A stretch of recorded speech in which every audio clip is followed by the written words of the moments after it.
Vivant entre la pauvreté et l'espoir, une fille trouve une montre de luxe perdue par un inconnu. Bien qu'elle en ait besoin, elle choisit l'honnêteté et rend l'objet sans rien attendre en retour. L'homme reconnaît en elle non seulement la cicatrice d'une fille perdue, mais aussi le courage de la femme qu'il a aimée. Si cette belle histoire de dépassement et d'amour vous a plu, n'oubliez pas de vous abonner à notre chaîne et dites-nous de quelle ville vous nous regardez, en continuant. Sophie Rousseau n'avait que 12 ans, mais elle connaissait déjà les rues de Montmartre comme sa poche. Chaque matin, elle se levait avant l'aube pour préparer les macarons et les madeleines qu'elle vendrait ensuite aux touristes. Son petit chariot, peint en bleu ciel par les autres enfants de l'orphelinat Saint-Michel, était devenu une attraction familière pour les habitués du quartier. Ce matin de septembre, le ciel parisien s'était drapé d'une lumière dorée qui donnait aux immeubles haussmanniens une allure presque irréelle. Sophie avait décidé de s'installer près de la place du Tertre, où les artistes commençaient à dresser leurs chevalets. Les touristes seraient nombreux aujourd'hui, et elle espérait vendre toute sa marchandise avant midi. Macarons frais. Un madeleine tout juste sorti du four, criait-elle de sa voix claire qui contrastait avec sa silhouette menue. Les premiers clients s'approchèrent, charmés par le sourire lumineux de cet enfant aux yeux d'un bleu profond qui semblait porter une sagesse au-delà de son âge. Ses cheveux châtains, toujours noués en une tresse soignée, encadraient un visage aux traits délicats qui trahissait parfois la fatigue d'une vie trop dure pour son âge. « Combien pour 3 macarons petites ?» demanda une dame élégante, à l'accent américain. « 5 €, madame, » répondit Sophie avec assurance. « Ils sont à la pistache, à la framboise et au chocolat noir. » La matinée s'écoula ainsi, entre transactions et sourires échangés. Vers 11 heures, alors que son chariot s'allégeait considérablement, Sophie remarqua une limousine noire s'arrêter à quelques mètres de là. Un homme en sortit précipitamment, consultant sa montre avec nervosité. Grand, élégant, il portait un costume taillé sur mesure, qui criait fortune à quiconque savait observer. Son téléphone coincé entre l'épaule et l'oreille, il gesticula en parlant, visiblement contrarié par la conversation. « Je serai là dans 10 minutes, pas plus. Non, je ne peux pas reporter cette réunion. Nous avons déjà... Écoutez, nous en discuterons à mon arrivée. » En raccrochant rageusement, il fit un geste brusque qui délogea quelque chose de son poignet. Sophie fut la seule à voir l'objet tomber et rouler jusqu'au bord du trottoir. La limousine démarra, laissant l'homme continuer à pied vers un bâtiment imposant situé à l'angle de la rue. Curieuse, Sophie s'approcha et découvrit un bracelet-montre d'une beauté stupéfiante. Les diamants qui l'ornaient scintillaient sous le soleil parisien, renvoyant 1000 éclats de lumière. Jamais elle n'avait vu objet aussi précieux. Son cœur se mit à battre plus fort tandis qu'elle le prenait délicatement entre ses doigts. Une pensée fugace traversa son esprit. Avec un tel bracelet, les problèmes financiers de l'orphelinat seraient résolus pour longtemps. Plus de fuite, dans le toit qui transformait les nuits pluvieuses en cauchemars. Plus de repas trop simples et de vêtements usés jusqu'à la trame. Plus de médicaments qu'on hésitait à acheter pour économiser. Sophie ferma les yeux, serrant le bracelet dans sa paume. La voix douce de sa mère résonna dans sa mémoire. « La dignité, ma Sophie, c'est tout ce que personne ne pourra jamais te prendre. Garde-la précieusement, quelles que soient les tentations. » Sa décision fut prise en un instant. Abandonnant momentanément son chariot, elle s'élança dans la direction prise par l'homme au costume. Elle le retrouva devant l'entrée d'un immeuble aux grandes portes vitrées, parlant avec animation au gardien. Sans hésiter, elle s'approcha. « Monsieur, monsieur, vous avez fait tomber ceci, » dit-elle en tendant le bracelet. L'homme se figea, son regard alternant entre Sophie et l'objet précieux. D'un geste machinal, il tâta son poignet vide, puis saisit le bracelet. « Comment tu aurais pu... » Il s'interrompit, stupéfait. « Tu aurais pu partir avec, personne ne l'aurait su. » Sophie haussa les épaules. « Ce n'est pas à moi, ma mère. Disait toujours qu'on ne construit rien de bon sur le malheur des autres. » L'homme l'observa plus attentivement. Sophie remarqua qu'il avait des yeux d'un gris clair, presque argenté, qui contrastaient avec ses cheveux noirs parsemés de quelques fils d'argent aux tempes. Son visage aux traits aristocratiques affichait maintenant une expression intriguée. « Comment t'appelles-tu »« Sophie Rousseau, monsieur. »« Eh bien, Sophie Rousseau, je te remercie pour ton honnêteté. Je m'appelle François Valmont. » Il sortit un portefeuille de sa veste. « Laisse-moi te récompenser. » Sophie secoua la tête. « Ce n'est pas nécessaire. »« Un monsieur, j'insiste, » dit-il en tendant un billet qui représentait plus que ce qu'elle gagnait en une semaine. À contre-cœur, Sophie accepta, pensant aux besoins à l'orphelinat. Alors qu'elle prenait le billet, François remarqua quelque chose qui le fit tressaillir. Sur la main droite de Sophie, juste à la base du pouce, une petite cicatrice en forme de croissant de lune était visible. « Cette marque !» murmura-t-il soudain pâle. « Comment te l'es-tu faite ?» Sophie, surprise par ce brusque intérêt, regarda sa propre main. « Je l'ai depuis toujours. Ma mère m'a dit que c'était un accident quand j'étais bébé. » François semblait avoir du mal à respirer. « Ta mère, comment s'appelait-elle ?»« Juliette. Juliette Rousseau. » Le nom parut le frapper comme un coup physique. Il chancela légèrement, s'appuyant contre la porte vitrée. « Est-ce que ça va, monsieur ?» s'inquiéta Sophie. « Oui, je... » « Pardonne-moi. » Il se ressaisit avec effort. « Tu as dit, disais, ta mère n'est plus là ?» Sophie baissa les yeux, un voile de tristesse obscurcissant son regard. « Elle nous a quittés il y a 3 mois, une maladie. » François ferma brièvement les yeux, comme sous l'effet d'une douleur intense. Quand il les rouvrit, il brillait d'une émotion contenue. « Sophie, j'aimerais te parler davantage. Ta mère et moi nous sommes peut-être connus il y a longtemps. » La fillette le regarda avec surprise. François consulta sa montre et prit une décision rapide. « Mon chauffeur peut te raccompagner à ton chariot.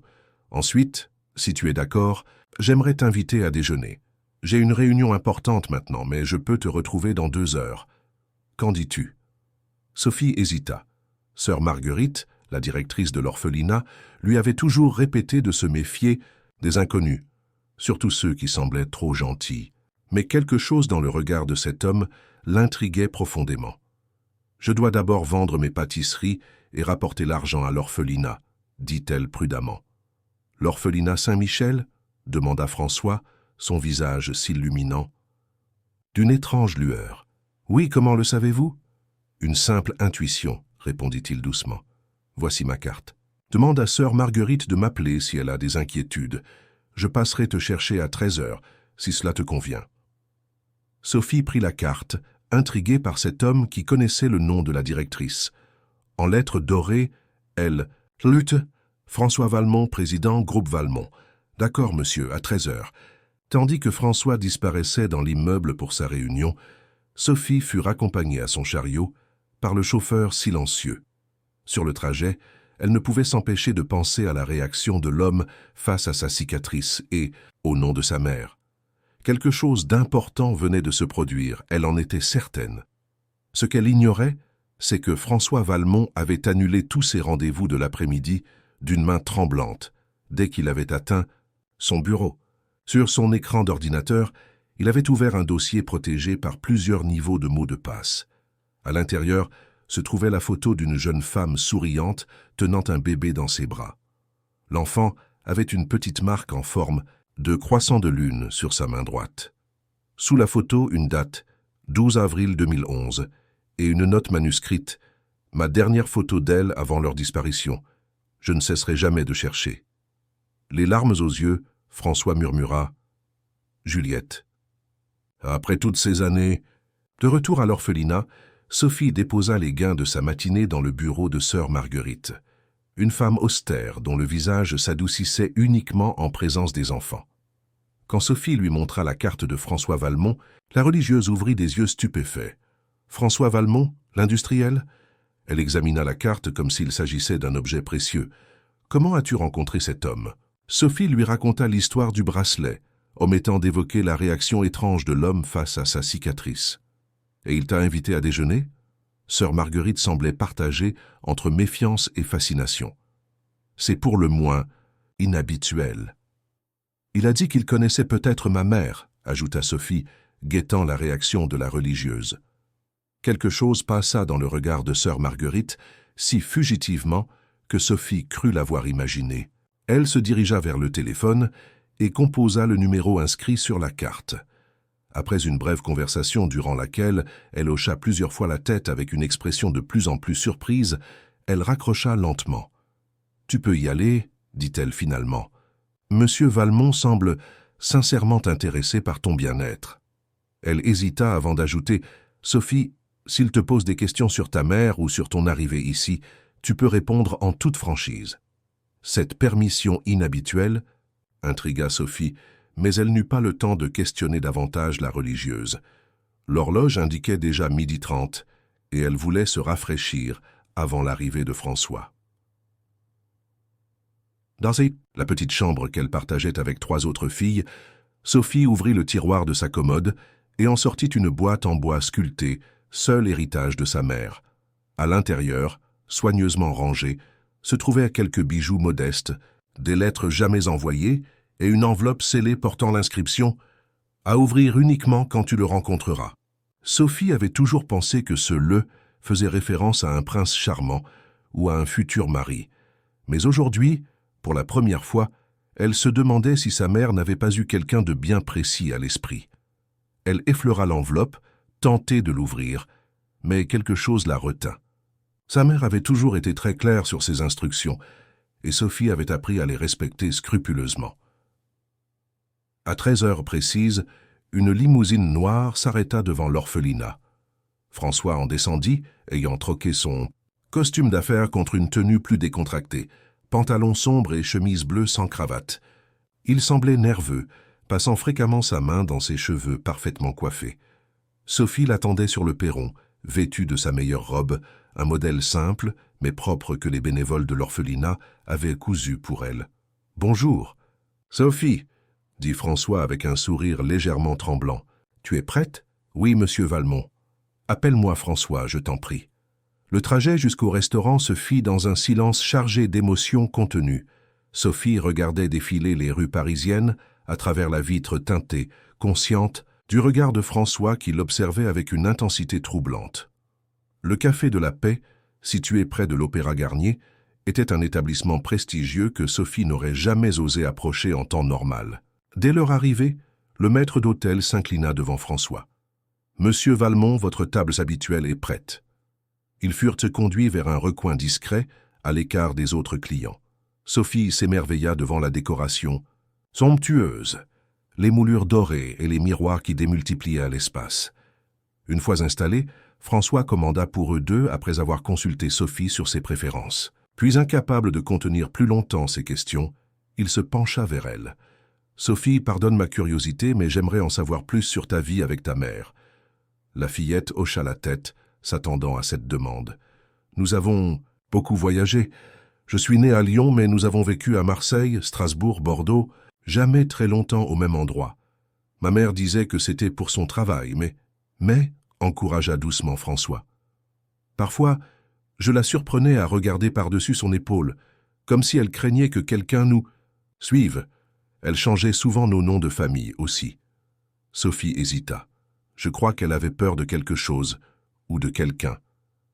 François pâlit légèrement. « Quand es-tu arrivé à Paris ?»« Il y a 1 an environ. Ma mère a dit que c'était notre dernière étape, que nous ne fuirions plus. Elle a trouvé un travail comme fleuriste, et nous vivions dans un petit appartement à Belleville. C'était la première fois que je pouvais aller à l'école régulièrement. » Les entrées arrivèrent. Une salade de chèvre chaud pour Sophie et un carpaccio de Saint-Jacques pour François. Sophie observa les couverts, incertaine de l'ordre dans lequel les utiliser. « De l'extérieur vers l'intérieur », murmura François avec un sourire encourageant. Sophie le remercia d'un signe de tête et poursuivit son récit. « Quand ma mère est tombée malade, tout s'est accéléré. Elle semblait pressée, comme si elle savait qu'il ne lui restait plus beaucoup de temps. » François déglutit avec difficulté. « Quelle maladie l'a emportée ?»« Les médecins ont parlé d'un cancer fulgurant, en quelques semaines. » Sa voix se brisa. « Avant de nous quitter, elle m'a donné des instructions très précises. Une boîte avec des souvenirs, des lettres, et cette enveloppe que je ne dois ouvrir que dans certaines circonstances. » François reposa sa fourchette, visiblement ému. « Sophie, ce que je vais te dire va peut-être te sembler incroyable, mais je pense que je suis la personne que ta mère voulait que tu rencontres. » La fillette le fixa, ses grands yeux bleus écarquillés par la surprise. « Comment pouvez-vous en être sûr ? La cicatrice sur ta main. » François tendit le bras pour effleurer délicatement la petite marque en forme de croissant. Ma fille avait exactement la même. Elle se l'est faite en tombant contre le rebord métallique d'une table, alors qu'elle n'avait que 8 mois. Sophie sentit son cœur s'accélérer. « Votre fille, Élodie, murmura-t-il avec émotion. Elle aurait exactement ton âge aujourd'hui. Elle et sa mère ont disparu il y a près de 12 ans, alors qu'elle n'était qu'un bébé. Et sa mère s'appelait Juliette. Juliette Moreau, devenue Juliette Valmont. C'est après notre mariage. » Il sortit son portefeuille et en extirpa une photo jaunie par le temps. « Voici la dernière photo que j'ai d'elle. » Sophie prit la photo d'une main tremblante. Une jeune femme souriante y tenait un bébé aux boucles brunes. La ressemblance avec sa propre mère était frappante. Bien que sur ses souvenirs récents, Juliette avait le visage plus émacié, les traits tirés par les soucis et la maladie. « C'est elle, » murmura Sophie. « C'est ma mère. » François ferma brièvement les yeux comme pour contenir une émotion trop forte. Je n'ai jamais cessé de les chercher. Jamais. Mais c'était comme si elles s'étaient volatilisées. J'ai engagé des détectives privés. J'ai contacté tous les services possibles. J'ai même voyagé à travers l'Europe sur la moindre piste. Pourquoi serait-elle partie en emmenant votre fille? Ma mère n'était pas... Sophie chercha ses mots. Le genre de personne à faire du mal volontairement. Je ne crois pas qu'elle soit partie de son plein gré, dit François d'une voix sombre. Il y avait des menaces, des gens puissants qui n'appréciaient pas notre union. Sophie se souvint alors des paroles de sa mère, prononcées durant ces derniers jours. Il y a des personnes dans ce monde, Sophie, qui ne reculent devant rien pour préserver leur pouvoir. Des personnes qui considèrent l'amour comme une faiblesse exploitable. Ma mère parlait souvent d'un danger, dit Sophie lentement. Elle disait que certaines personnes nous voulaient du mal parce qu'elle avait aimé quelqu'un qu'elle n'aurait pas dû aimer. François hocha gravement la tête. Notre histoire a dérangé beaucoup de monde. J'étais promis à un mariage arrangé avec Élise Dufresne, la fille d'un homme politique influent. Quand j'ai rompu ses fiançailles pour épouser Juliette, qui n'était qu'une simple employée de ma société, les Dufresne ont juré de se venger. Les plats principaux arrivèrent, un filet de bar pour Sophie et un tourne d'os Rossini pour François. Mais ni l'un ni l'autre n'avaient vraiment d'appétit désormais, trop absorbés par leurs révélations mutuelles. « Il y a autre chose que tu devrais savoir, » continua François. « Peu après la disparition de Juliette et Élodie, je veux dire, toi, mes parents ont été victimes d'un étrange accident de voiture. Les freins de leur véhicule auraient mystérieusement lâché dans un virage en montagne. » Sophie frissonna. « Vous pensez que c'était... » « Je n'ai jamais pu le prouver, » coupa doucement François. Mais la coïncidence était troublante. Trop d'incidents inexpliqués se sont produits à cette période. Un silence pesant s'installa entre eux. Sophie fixait son assiette, essayant d'assimiler toutes ces informations. Finalement, elle leva les yeux vers François. « Si ce que vous dites est vrai, cela signifie que vous êtes ton père, » compléta François, sa voix vibrant d'émotion. « Élodie Sophie Valmont. C'est le nom que nous t'avions donné à la naissance. Sophie était le prénom de ma grand-mère. »« Elle a gardé mon deuxième prénom, » murmura la fillette, des larmes brillant dans ses yeux. « Pour maintenir un lien, sans doute, pour que tu n'oublies jamais complètement qui tu étais. » Sophie pensa soudain à l'enveloppe scellée dans sa boîte. « Il y a quelque chose que je dois vous montrer, quelque chose que ma mère a laissé pour vous, je suppose. » François la regarda avec intensité. « Tu me fais confiance, Sophie ?» La question était lourde de sens. Cette rencontre bouleversait tout ce que Sophie croyait savoir sur sa vie. Pourtant, au fond d'elle, quelque chose résonnait, comme si une partie d'elle-même avait toujours su qu'il lui manquait une pièce essentielle du puzzle. « Je ne sais pas encore, » répondit-elle honnêtement. « Mais ma mère vous faisait confiance. J'en suis certaine maintenant.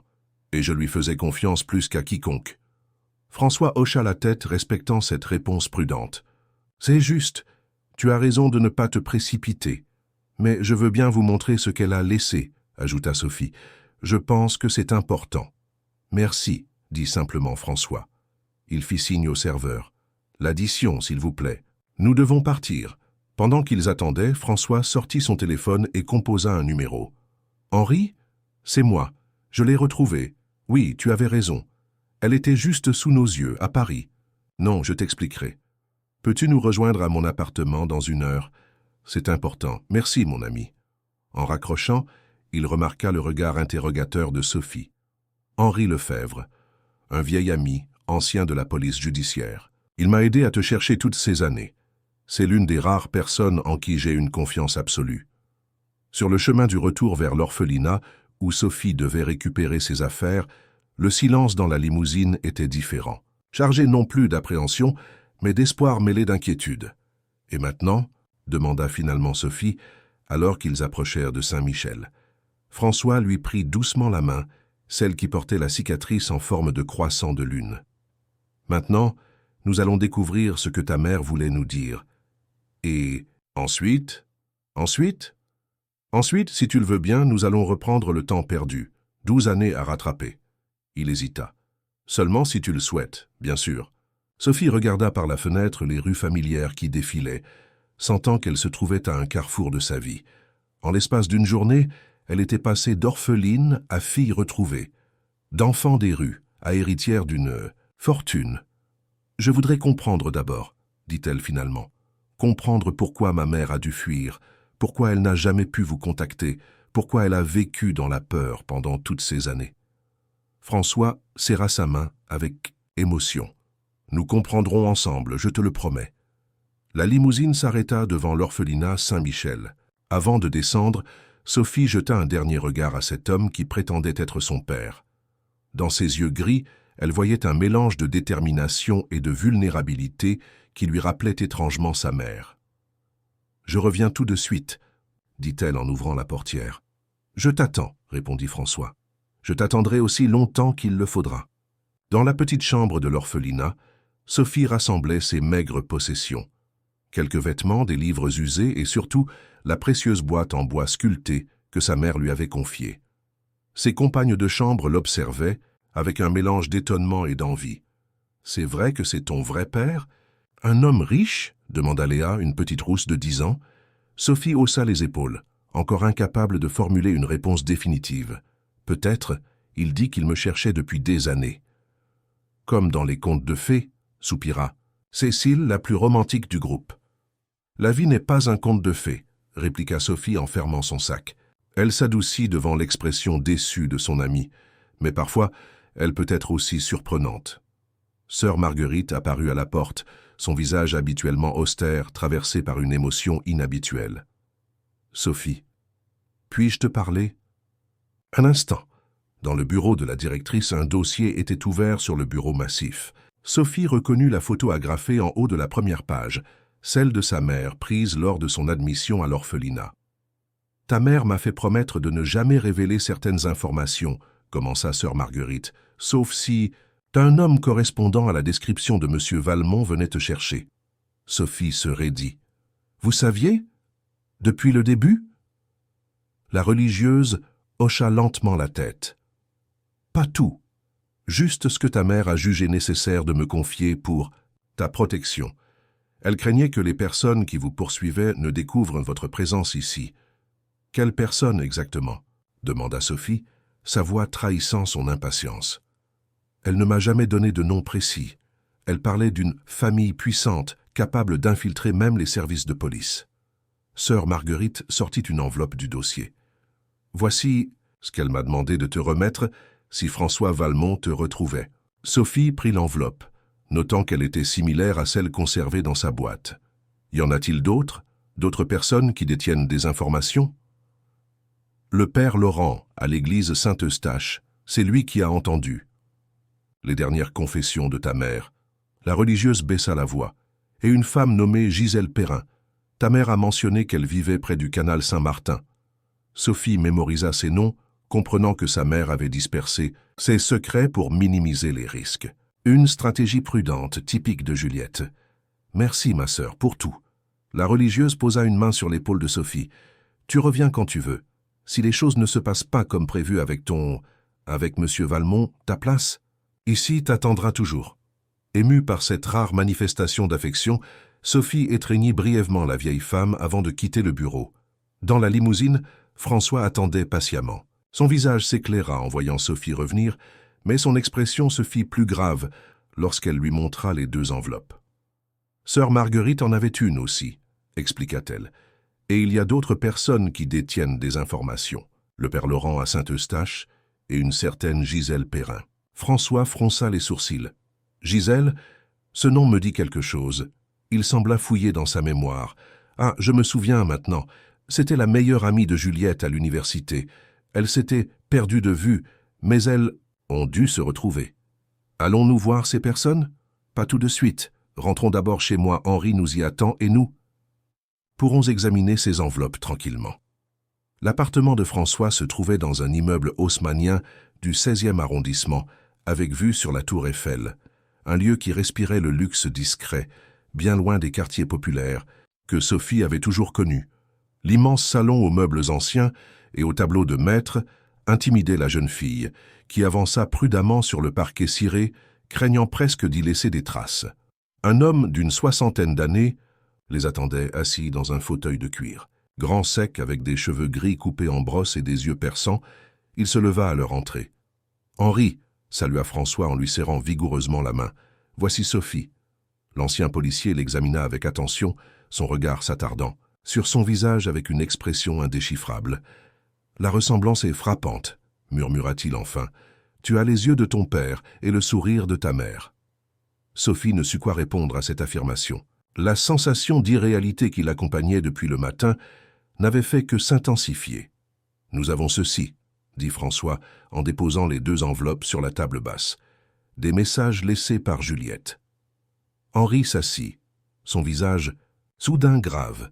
« Avant de les ouvrir, il faut que vous sachiez ce que j'ai découvert ces dernières années.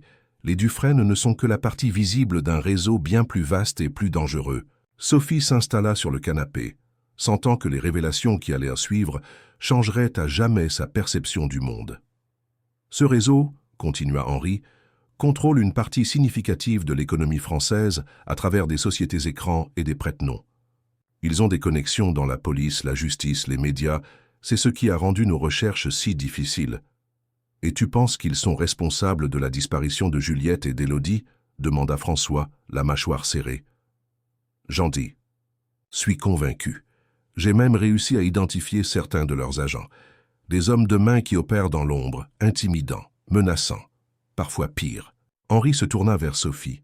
Ta mère a eu raison de fuir et de se cacher.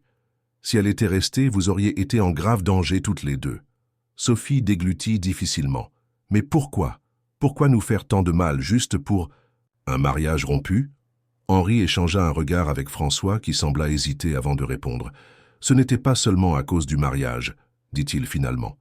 Quelques mois avant votre disparition, j'avais commencé à remarquer des irrégularités dans certains contrats signés entre le groupe Valmont et des entreprises liées aux Dufresne. Des surfacturations, des commissions occultes. Je crois que Juliette a découvert quelque chose de compromettant. Ta mère travaillait au service comptable, précisa Henri. Elle avait accès à des documents sensibles. Sophie assimila cette information, comprenant progressivement pourquoi sa mère avait vécu dans une peur constante. « Ouvrons ces enveloppes », dit-elle en tendant la main vers celle qui provenait de sa boîte personnelle. Le papier craqua sous ses doigts. À l'intérieur se trouvait une lettre manuscrite et une clé USB. Sophie déplia la lettre et commença à lire à haute voix. « Ma chère Élodie, Sophie, si tu lis ces mots, c'est que tu as rencontré ton père et que je ne suis plus là, pour vous réunir moi-même comme je l'avais tant espéré. Pardonne-moi pour ces années de fuite et de mensonges. Chaque jour loin de François a été une torture, mais je n'avais pas le choix. Les hommes qui nous pourchassaient n'auraient pas hésité à s'en prendre à toi pour me faire taire. Ce que j'ai découvert dans les archives du groupe Valmont va bien au-delà de simples malversations financières. J'ai mis au jour un système organisé de corruption impliquant les plus hautes sphères de l'État. Le réseau des Dufresne contrôle des pans entiers de notre économie et n'hésite pas à éliminer ceux qui menacent leurs intérêts. La clé USB contient une partie des preuves que j'ai rassemblées au fil des ans. J'ai délibérément dispersé les informations auprès de personnes de confiance pour minimiser les risques. Chaque personne détient une pièce du puzzle. François, mon amour, si tu lis ces lignes, sache que je n'ai jamais cessé de t'aimer. J'ai fait ce que j'ai cru être juste pour protéger notre fille. Maintenant, c'est à vous deux d'achever ce que j'ai commencé. Soyez prudents. Ces gens sont aussi puissants que déterminés. Avec tout mon amour, Juliette. Un silence lourd s'abattit sur la pièce après la lecture de cette lettre. François avait les yeux brillants de larmes contenues, tandis qu'Henri semblait plongé dans d'intenses réflexions. « La deuxième enveloppe », murmura Sophie en la saisissant. Celle-ci contenait un plan détaillé de Paris avec plusieurs points marqués en rouge, ainsi qu'une série de codes et de mots de passe soigneusement notés. « Ce sont des lieux de rendez-vous », expliqua Henri après examen, et des accès sécurisés à des serveurs.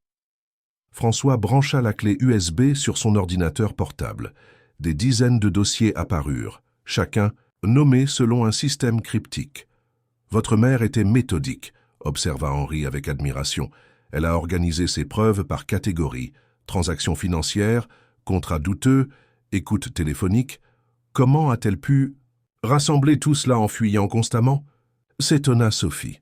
« Elle ne fuyait pas seulement », répondit François, une nouvelle compréhension illuminant son regard. Elle enquêtait. Elle construisait patiemment un dossier qui pourrait faire tomber tout le réseau.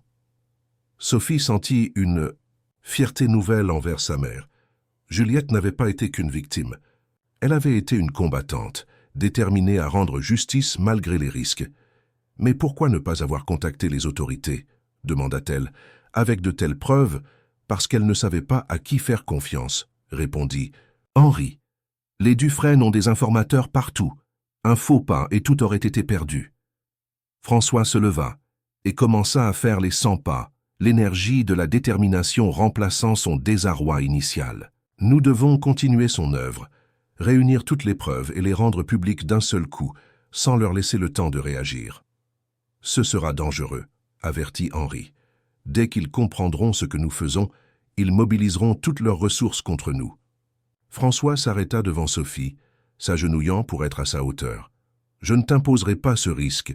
Tu pourrais rester en sécurité, peut-être même quitter le pays temporairement pendant que nous... » « Non, » l'interrompit fermement. « Sophie, ma mère a consacré sa vie à ce combat. Je ne vais pas me cacher pendant que vous risquez la vôtre. »« Sophie, tu n'as que 12 ans, » protesta doucement François. « J'ai grandi plus vite que les autres enfants, » répondit-elle avec une maturité qui le surprit. « Ma mère m'a préparé à ce moment, sans que je le sache. Toutes ces villes, ces changements d'identité, ces règles de sécurité. C'était un entraînement. » Henri hocha la tête avec respect. « Elle a raison, François. De plus, certaines des personnes qui détiennent des informations ne feront confiance qu'à elle. Elle est le lien. » François soupira, visiblement partagé, entre sa volonté de protéger sa fille et son respect pour sa détermination. « Très bien, mais nous prendrons toutes les précautions possibles. »« Par où commençons-nous » demanda Sophie. « Par le Père Laurent, » décida Henri. « L'église Saint-Eustache est un lieu public. Nous pourrons l'approcher sans éveiller les soupçons. » François consulta sa montre. « Il est déjà 17 heures. Les bureaux paroissiaux fermeront bientôt. Nous irons demain matin. »« Et cette nuit ?» s'enquit Sophie. « Tu resteras ici, » affirma François. « J'ai une chambre d'amis qui n'attend que toi, à moins que tu ne préfères. »« Ça me convient, » assura Sophie, ne voulant pas blesser cet homme qui semblait sincèrement désireux de réparer le temps perdu. Henri se leva pour partir. « Je vais activer quelques contacts de confiance, mettre en place une surveillance discrète. » Les Dufresne ont probablement remarqué que François s'intéressait soudainement à un orphelinat. Ils ne tarderont pas à faire le rapprochement. Une fois Henri parti, Sophie et François se retrouvèrent seuls, face à une situation aussi extraordinaire qu'inconfortable. Comment rattraper 12 années de séparation? Par où commencer? « Tu dois avoir faim, » dit finalement François. Nous avons à peine touché à notre déjeuner. Sophie acquiesça reconnaissante pour cette entrée en matière simple. Un peu, oui. Je ne suis pas un grand cuisinier, mais je maîtrise quelques plats. Des pâtes à la carbonara, ça te plairait? C'était mon plat préféré quand j'étais petite, s'étonna Sophie. Ma mère le préparait pour les occasions spéciales. Le visage de François s'illumina. C'était aussi son plat préféré. Je lui en préparais souvent les dimanches tous les soirs. Ce petit détail, cette continuité inattendue entre sa vie passée et présente, toucha Sophie plus qu'elle ne l'aurait imaginé. Suivant François dans la cuisine spacieuse et moderne, elle sentit une timide chaleur se répandre en elle. Pendant qu'il s'affairait devant les fourneaux, Sophie observait ses gestes, cherchant des similarités avec les siens, des preuves tangibles de leur lien. « Tu aimes toujours lire » demanda soudain François. « Tu dévorais les livres d'images quand tu étais bébé. Tu t'endormais rarement sans une histoire. »« Oui, » sourit Sophie. « Je lis tout ce qui me tombe sous la main. Ma mère disait que les livres étaient nos meilleurs compagnons de voyage. » François hocha la tête ému. « J'ai gardé ta chambre, » dit-il doucement, « telle qu'elle était quand vous êtes parti, avec tous tes livres, tes jouets. »« Je peux la voir » demanda Sophie, à la fois curieuse et appréhensive. « Bien sûr, après le dîner si tu veux. » Ils mangèrent dans un silence confortable, chacun respectant l'espace mental dont l'autre avait besoin pour assimiler les événements extraordinaires de la journée. Ce n'est qu'au dessert, une glace à la vanille toute simple, que Sophie posa la question qui lui brûlait les lèvres. Comment était-elle? « Ma mère, quand vous vous êtes rencontrés ?» Le visage de François s'adoucit, ses yeux se perdant dans des souvenirs lointains. Lumineuse, c'est le premier mot qui me vient à l'esprit. Elle avait cette façon de rendre chaque moment spécial, même les plus ordinaires. Elle riait souvent, d'un rire qui semblait venir du plus profond de son être. Sophie buvait ses paroles, avide de cette version de sa mère qu'elle n'avait jamais vraiment connue, celle d'avant la fuite, d'avant la peur constante. Elle était brillante aussi, poursuivit François, intelligente, perspicace. Elle voyait des connexions là où d'autres ne voyaient que des coïncidences. C'est ce qui a fait d'elle une comptable exceptionnelle, et ce qui l'a mise en danger, je suppose. Elle me disait toujours de regarder au-delà des apparences, murmura Sophie, de chercher les motifs cachés. François hocha la tête, un sourire triste aux lèvres. C'était sa philosophie. La vérité se cache dans les détails, disait-elle. La soirée s'écoula ainsi, entre souvenirs partagés et découvertes mutuelles. Lorsque François montra finalement à Sophie la chambre qui avait été la sienne, une pièce figée dans le temps, avec des peluches jamais vieillies et des livres jamais ouverts, la jeune fille ressentit un étrange mélange de familiarité et d'étrangeté. « Tu peux dormir ici ou dans la chambre d'amis, si tu préfères », proposa François, conscient du trouble que cette vision pouvait provoquer. Sophie caressa doucement un ours en peluche usé, dont le ruban bleu semblait étrangement familier. « Je vais prendre la chambre d'amis pour cette nuit, » décida-t-elle. « Mais je peux emprunter cet ours ?»« Bien sûr. Il s'appelle Monsieur Câlin.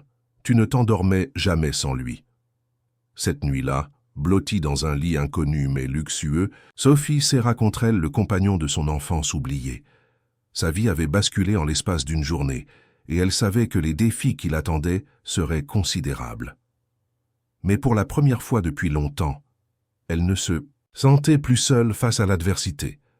L'aube se levait sur Paris quand Sophie ouvrit les yeux. Pendant quelques secondes, elle fixa le plafond inconnu désorienté. Puis les souvenirs de la veille déferlèrent en cascade. Le bracelet montre, François Valmont, la révélation de son identité, les lettres de sa mère. Elle se redressa, dans le lit, serrant instinctivement M. Câlin contre elle. Par la fenêtre, elle apercevait la silhouette de la tour Eiffel qui se découpait dans la lumière naissante, un panorama si différent de la petite lucarne de l'orphelinat qui donnait sur une cour intérieure grise.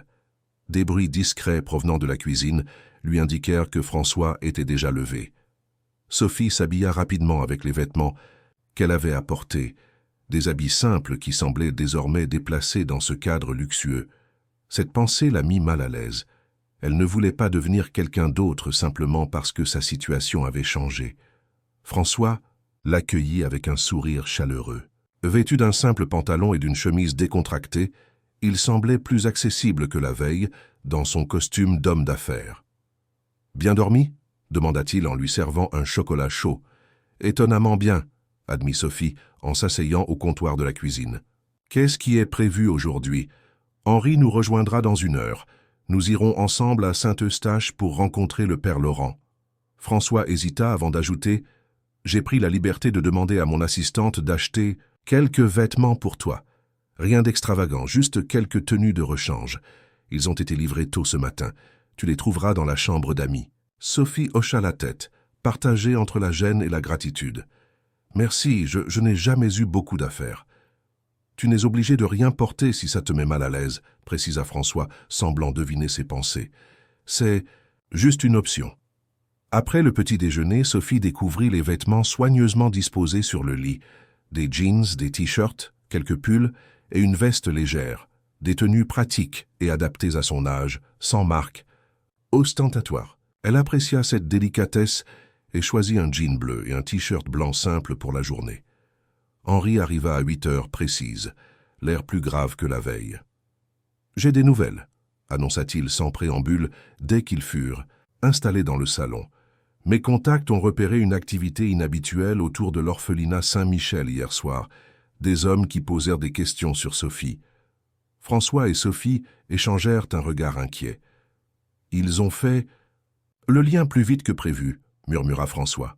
« Ce qui confirme qu'ils vous surveillent depuis longtemps, » conclut Henri. « Ils savent que vous avez emmené Sophie et ils cherchent à comprendre pourquoi. »« Sœur Marguerite, » commença Sophie, soudain inquiète. « Elle va bien, » la rassura Henri. « J'ai placé discrètement 2 hommes de confiance à l'orphelinat. Officiellement, ils sont là pour réparer la plomberie. » Sophie se détendit légèrement, reconnaissante envers cet homme prévoyant qui semblait toujours avoir un coup d'avance. « Comment allons-nous à Saint-Eustache » demanda François. « Nous serons facilement repérables dans ma voiture. »« J'ai prévu le nécessaire, » répondit Henri en sortant 3 passes Navigo de sa poche. « Nous prendrons le métro comme n'importe quel Parisien. J'ai aussi apporté ceci. » Il tendit à François une casquette et des lunettes à monture épaisse et à Sophie un chapeau à large bord et une écharpe colorée. « Des déguisements basiques, mais efficaces pour les caméras de surveillance, » expliqua-t-il. « Changez votre façon de marcher aussi. » François penche légèrement les épaules. Sophie fait des pas plus courts que d'habitude. Ces précautions, qui auraient pu sembler excessives la veille, paraissaient maintenant parfaitement justifiées à Sophie. La menace des Dufresne et de leur réseau devenait concrète, palpable. Ils quittèrent l'appartement par l'entrée de service et marchèrent jusqu'à la station de métro la plus proche, évitant soigneusement les caméras qu'Henri leur signalait, discrètement. Dans la rame bondée, ils se comportèrent comme des étrangers, ne se parlant pas, ne se regardant pas, jusqu'à leur arrivée à la station Les Halles. L'église Saint-Eustache se dressait, imposante, à la lisière du jardin des Halles. Ses hautes façades gothiques et renaissance intimidèrent légèrement Sophie, qui n'avait jamais été particulièrement religieuse, malgré son éducation à l'orphelinat catholique. Le père Laurent officie ici depuis plus de 30 ans, expliqua Henri tandis qu'ils franchissèrent le portail. C'est un homme respecté dans le quartier, connu pour sa discrétion et son engagement social. L'intérieur de l'église était frais et silencieux, baigné par la lumière colorée des vitraux. Quelques fidèles étaient dispersés dans la nef, absorbés dans leurs prières. Henri les guida vers une porte latérale qui menait aux bureaux paroissiaux. Une femme d'âge moyen, à l'allure austère, adoucie par un sourire bienveillant, les accueillit. « Nous souhaiterions voir le père Laurent », demanda poliment Henri. « C'est personnel. » La femme les examina avec attention. « Avez-vous rendez-vous » ? « Non, mais dites-lui que nous venons de la part de Juliette Rousseau. C'est important. » À ce nom, le visage de la femme changea imperceptiblement. « Attendez ici, je vous prie. » Elle disparut dans un couloir et revint quelques minutes plus tard, accompagnée d'un prêtre âgé aux cheveux blancs et au visage marqué par les années, mais dont les yeux bleus vifs témoignaient d'une intelligence intacte. « Suivez-moi, » dit-il simplement après les avoir brièvement observés. Il les conduisit à travers un dédale de corridors jusqu'à un petit bureau sobrement meublé. Une fois la porte fermée, il se tourna vers Sophie. « Tu es donc la fille de Juliette, » dit-il doucement. « La ressemblance est frappante. Vous connaissiez ma mère ?» demanda Sophie.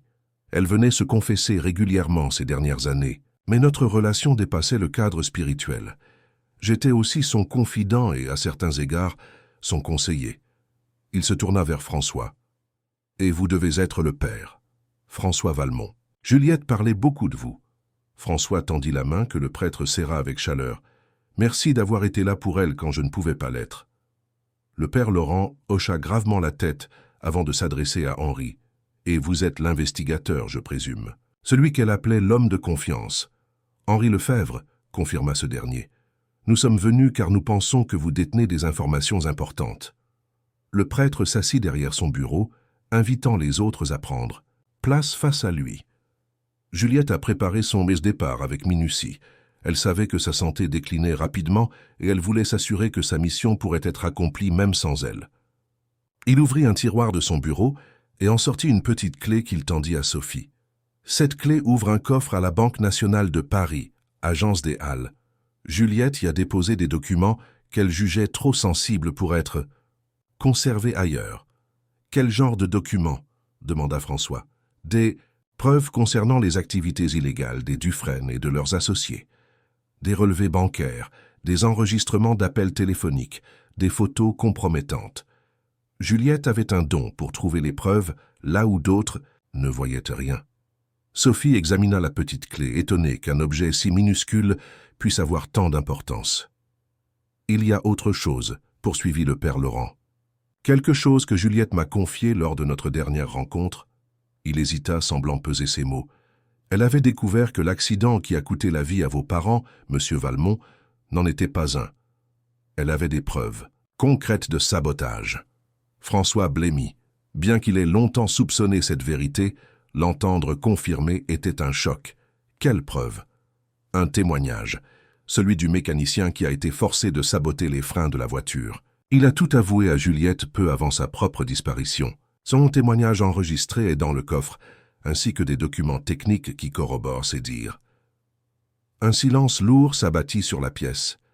Sophie observait son père, comprenant soudain la profondeur de la douleur qu'il portait et l'ampleur de la trahison qu'il avait subie. « Pourquoi ?» murmura finalement François. « Pourquoi s'en prendre à mes parents ?»« Parce qu'ils avaient commencé à soupçonner quelque chose, » répondit le père Laurent. « Votre père était un homme intègre, monsieur Valmont.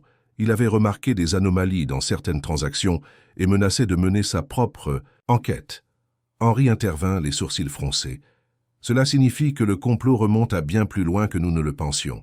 Les Dufresne préparaient leur emprise sur le groupe Valmont depuis des années. »« Exactement, » confirma le prêtre. « Leur stratégie était d'éliminer progressivement tous les obstacles. D'abord vos parents, puis vous et votre famille, quand vous avez commencé à poser des questions. Heureusement, Juliette a compris le danger à temps et a pris la fuite avec la petite. » François se leva brusquement, le visage marqué par une colère froide. « Ces gens ont détruit ma famille, m'ont arraché ma femme et ma fille pendant 12 ans, ils vont payer. » « C'est précisément ce que voulait Juliette, » dit doucement le père Laurent. « Mais elle voulait que justice soit rendue légalement, pas par vengeance. C'est pourquoi elle a passé toutes ces années à rassembler des preuves irréfutables. »« Comment savez-vous tout cela ?» demanda soudain Sophie, intriguée par l'étendue des connaissances du prêtre.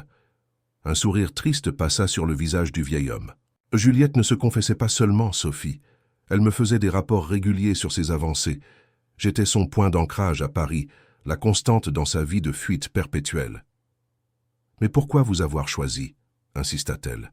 Le père Laurent hésita, puis décida apparemment que la vérité était nécessaire. « Parce que j'ai un passé que peu de gens connaissent. Avant d'entrer dans les ordres, j'étais procureur.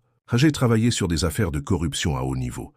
Je connais les mécanismes de ces réseaux et comment les démanteler légalement. » Cette révélation surprit même Henri, qui croyait connaître tous les acteurs de cette affaire complexe. Un procureur devenu prêtre, Juliette savait choisir ses alliés. Elle était exceptionnellement intuitive, acquiesça le père Laurent. Maintenant, écoutez-moi attentivement. Le coffre contient également un plan détaillé pour rendre publiques toutes les preuves de manière coordonnée.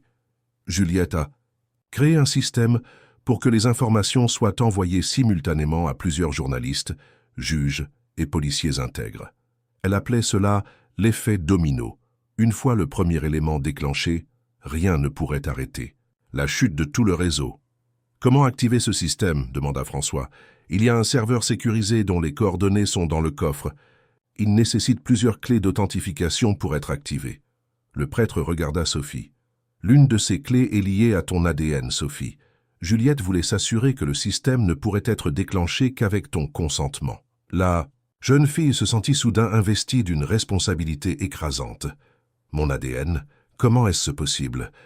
« Une entreprise spécialisée en cryptographie biométrique, » expliqua le père Laurent. « Juliette a utilisé un échantillon de ton sang prélevé lors d'un examen médical de routine. C'est un système très avancé qui nécessite ta présence physique pour être activé. » Henri se leva, l'air décidé.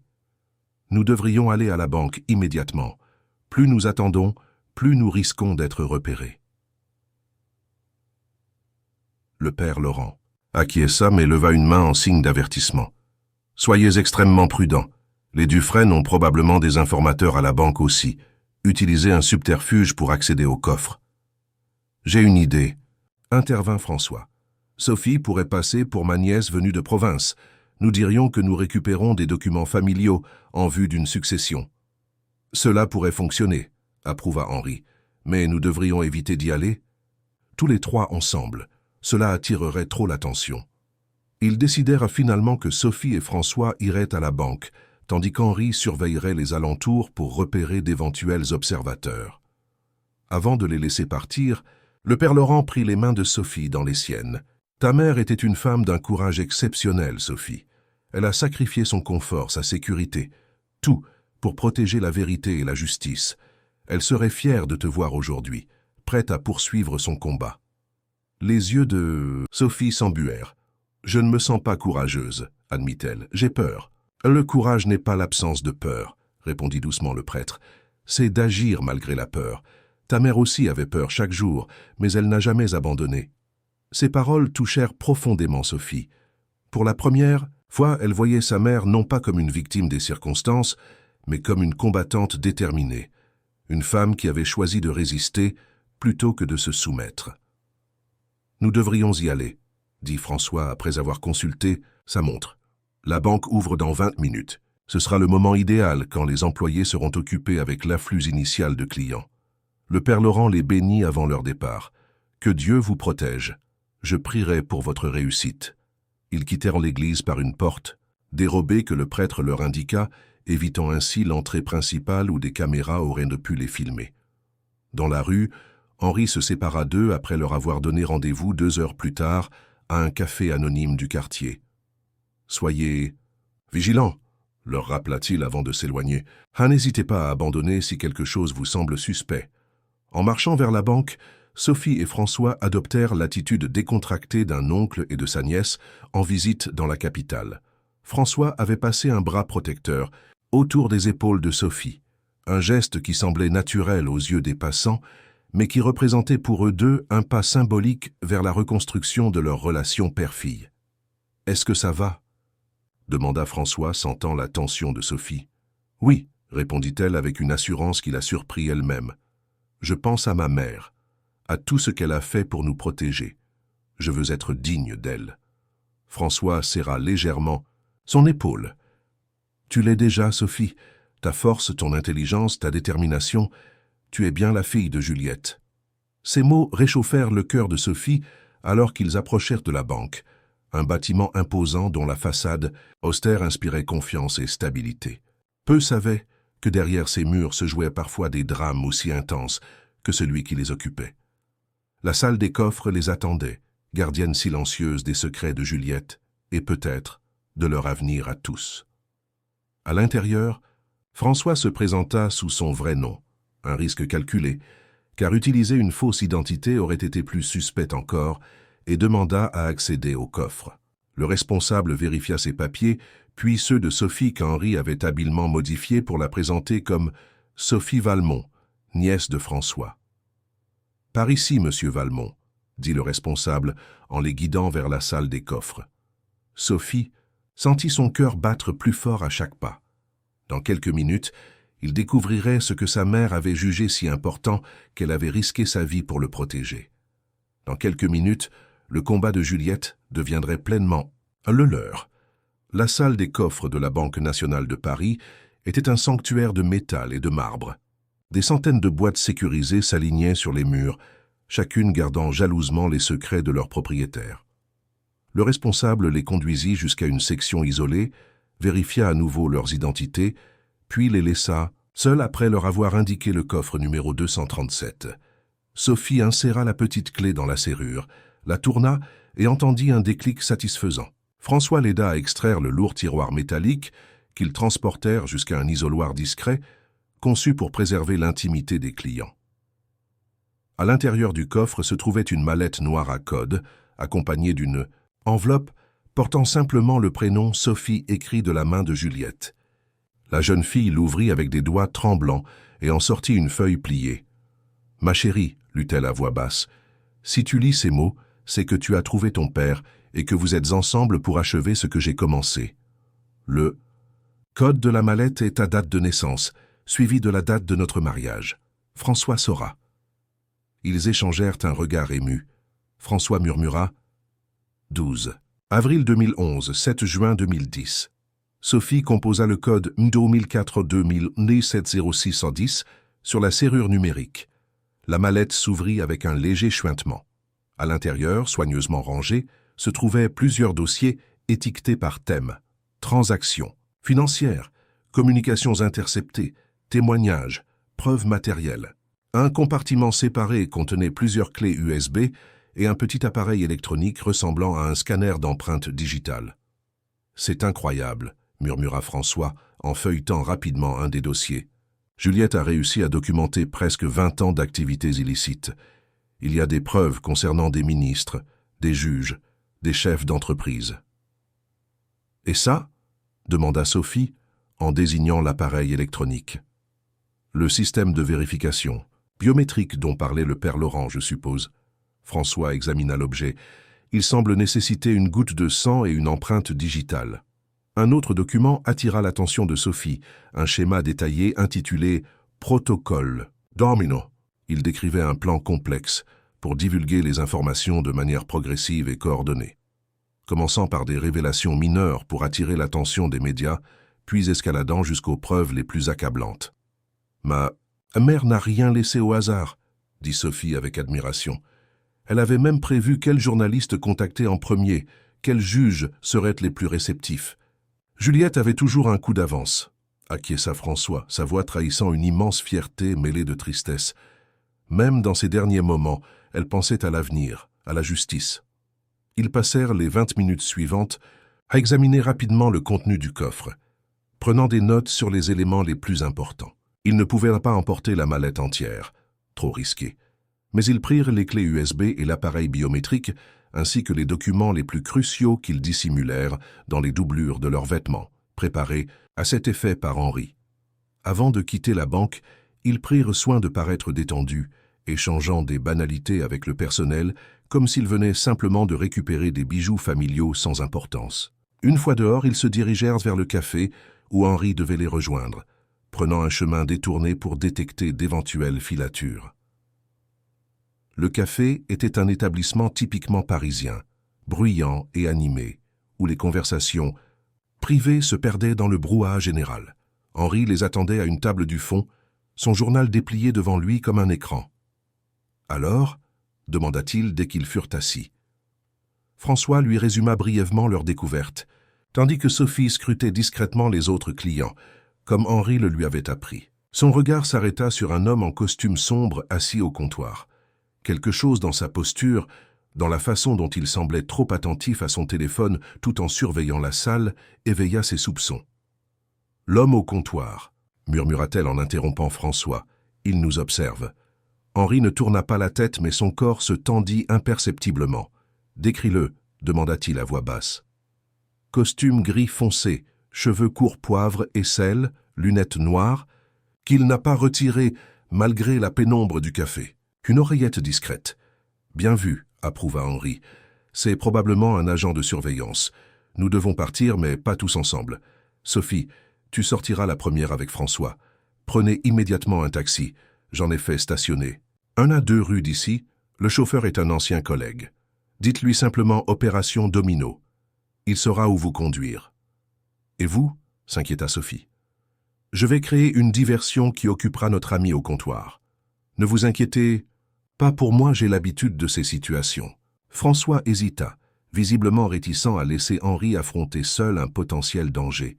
« C'est trop risqué. »« Moins risqué que de rester ici à débattre, » répliqua Henri avec un sourire tendu. « Allez-y. Maintenant. » À contre-cœur, François se leva, prenant naturellement la main de Sophie comme un père le ferait avec sa fille.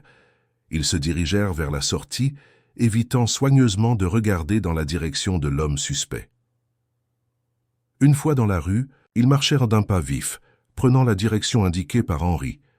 Derrière eux, ils entendirent un bruit de verre brisé et des exclamations provenant du café. La diversion d'Henri, sans doute. Le taxi les attendait exactement où Henri l'avait promis. Le chauffeur, un homme d'une cinquantaine d'années au visage buriné, les examina dans son rétroviseur quand ils montèrent. « Opération Domino », dit François, la voix légèrement tendue. Le chauffeur hocha la tête sans un mot et démarra, aussitôt, s'engageant dans le trafic parisien avec une assurance qui témoignait de sa longue expérience. Il prit plusieurs, au détour, s'assurant qu'ils n'étaient pas suivis, avant de se diriger vers le nord-est de Paris. « Où allons-nous » demanda finalement Sophie, intriguée par le quartier populaire dans lequel il s'enfonçait.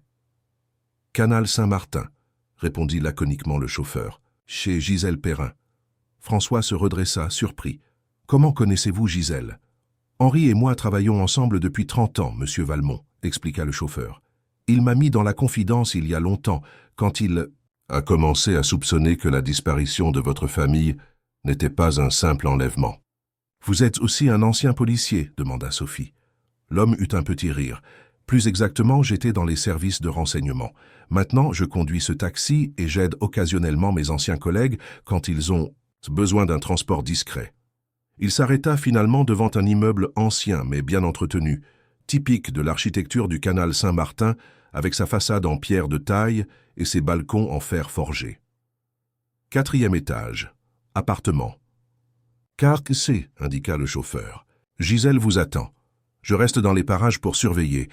Si vous avez besoin de moi, appelez ce numéro. » Il leur tendit une carte de visite au nom de Marcel Durand, taxi. L'immeuble n'avait pas d'ascenseur, et Sophie sentit la fatigue la gagner en gravissant les nombreuses marches. La tension des dernières heures, l'adrénaline de leur fuite, tout cela commençait à peser sur ses jeunes épaules. François frappa doucement à la porte de l'appartement 4C. Quelques secondes plus tard, une femme d'une quarantaine d'années, aux longs cheveux bruns striés de gris et au visage énergique, leur ouvrit. « François », dit-elle simplement, une émotion contenue dans sa voix. Puis son regard se posa sur Sophie et s'adoucit. « Et tu dois être Sophie. Entre, ma petite. Tu ressembles tellement à ta mère. » L'appartement de Gisèle était un étonnant mélange de bric-à-brac artistique et de technologie de pointe. Des toiles abstraites couvraient les murs, contrastant avec plusieurs écrans d'ordinateur sophistiqués installés sur un bureau massif. Des livres s'empilaient partout, formant des tours précaires sur le sol et les meubles. « Pardonnez le désordre », dit Gisèle, en dégageant un canapé recouvert de papier. « Je ne reçois pas beaucoup de visiteurs ces derniers temps. »« Vous êtes artiste ?» demanda Sophie, intriguée par l'ambiance bohème du lieu. « C'est ma couverture », sourit Gisèle. « En réalité, je suis informaticienne, spécialisée en sécurité des systèmes. Juliette m'a contactée il y a environ 10 ans, quand elle a commencé à rassembler des preuves numériques contre les Dufresne. Vous étiez amis à l'université, se souvint François. Nous étions comme des sœurs, confirma Gisèle, une ombre de tristesse passant sur son visage. Quand elle a disparu avec la petite, j'ai cru ne jamais la revoir. Puis un jour, elle est réapparue sur mon palier, épuisée, avec cette fillette de 2 ans endormie dans ses bras. Elle m'a tout raconté et m'a demandé mon aide. Gisèle. Leur servit du thé pendant qu'elle poursuivait son récit. J'ai mis en place un système de communication sécurisé pour elle. Chaque fois qu'elle découvrait quelque chose d'important, elle me l'envoyait via ce système. J'ai archivé, organisé et protégé toutes ces informations pendant des années. Le protocole Domino, dit Sophie. C'est vous qui l'avez conçu ? Juliette et moi, ensemble, acquiesça Gisèle. L'idée était de créer un mécanisme qui déclencherait automatiquement la divulgation des informations, même si nous n'étions plus là pour le faire nous-mêmes. Elle se dirigea vers son bureau et déverrouilla un tiroir dont elle sortit un disque dur externe. Voici l'élément central du système. Il contient toutes les preuves, organisées selon le protocole, ainsi que les coordonnées de tous les destinataires, journalistes, juges, policiers, services fiscaux.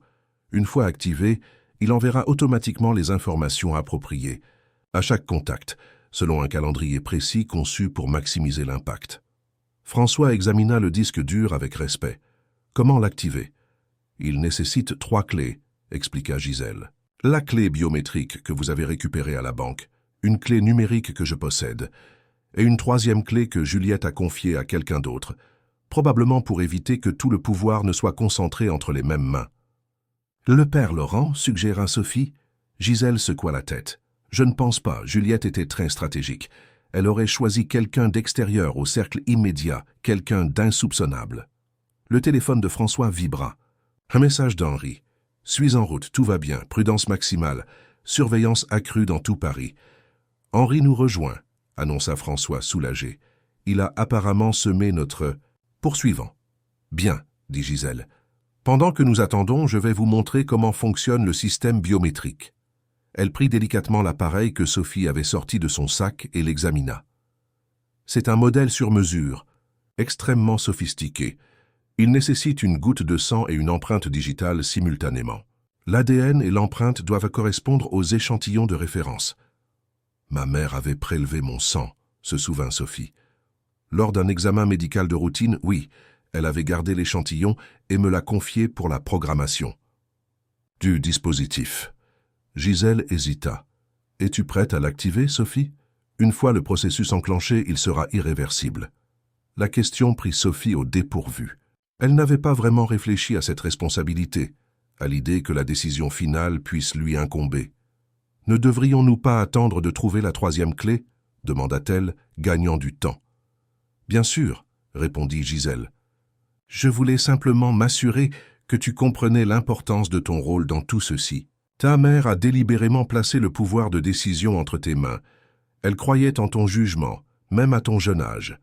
Cette confiance posthume de sa mère touchait Sophie profondément, mais elle la trouvait aussi écrasante. Comment une enfant de 12 ans pouvait-elle assumer une telle responsabilité?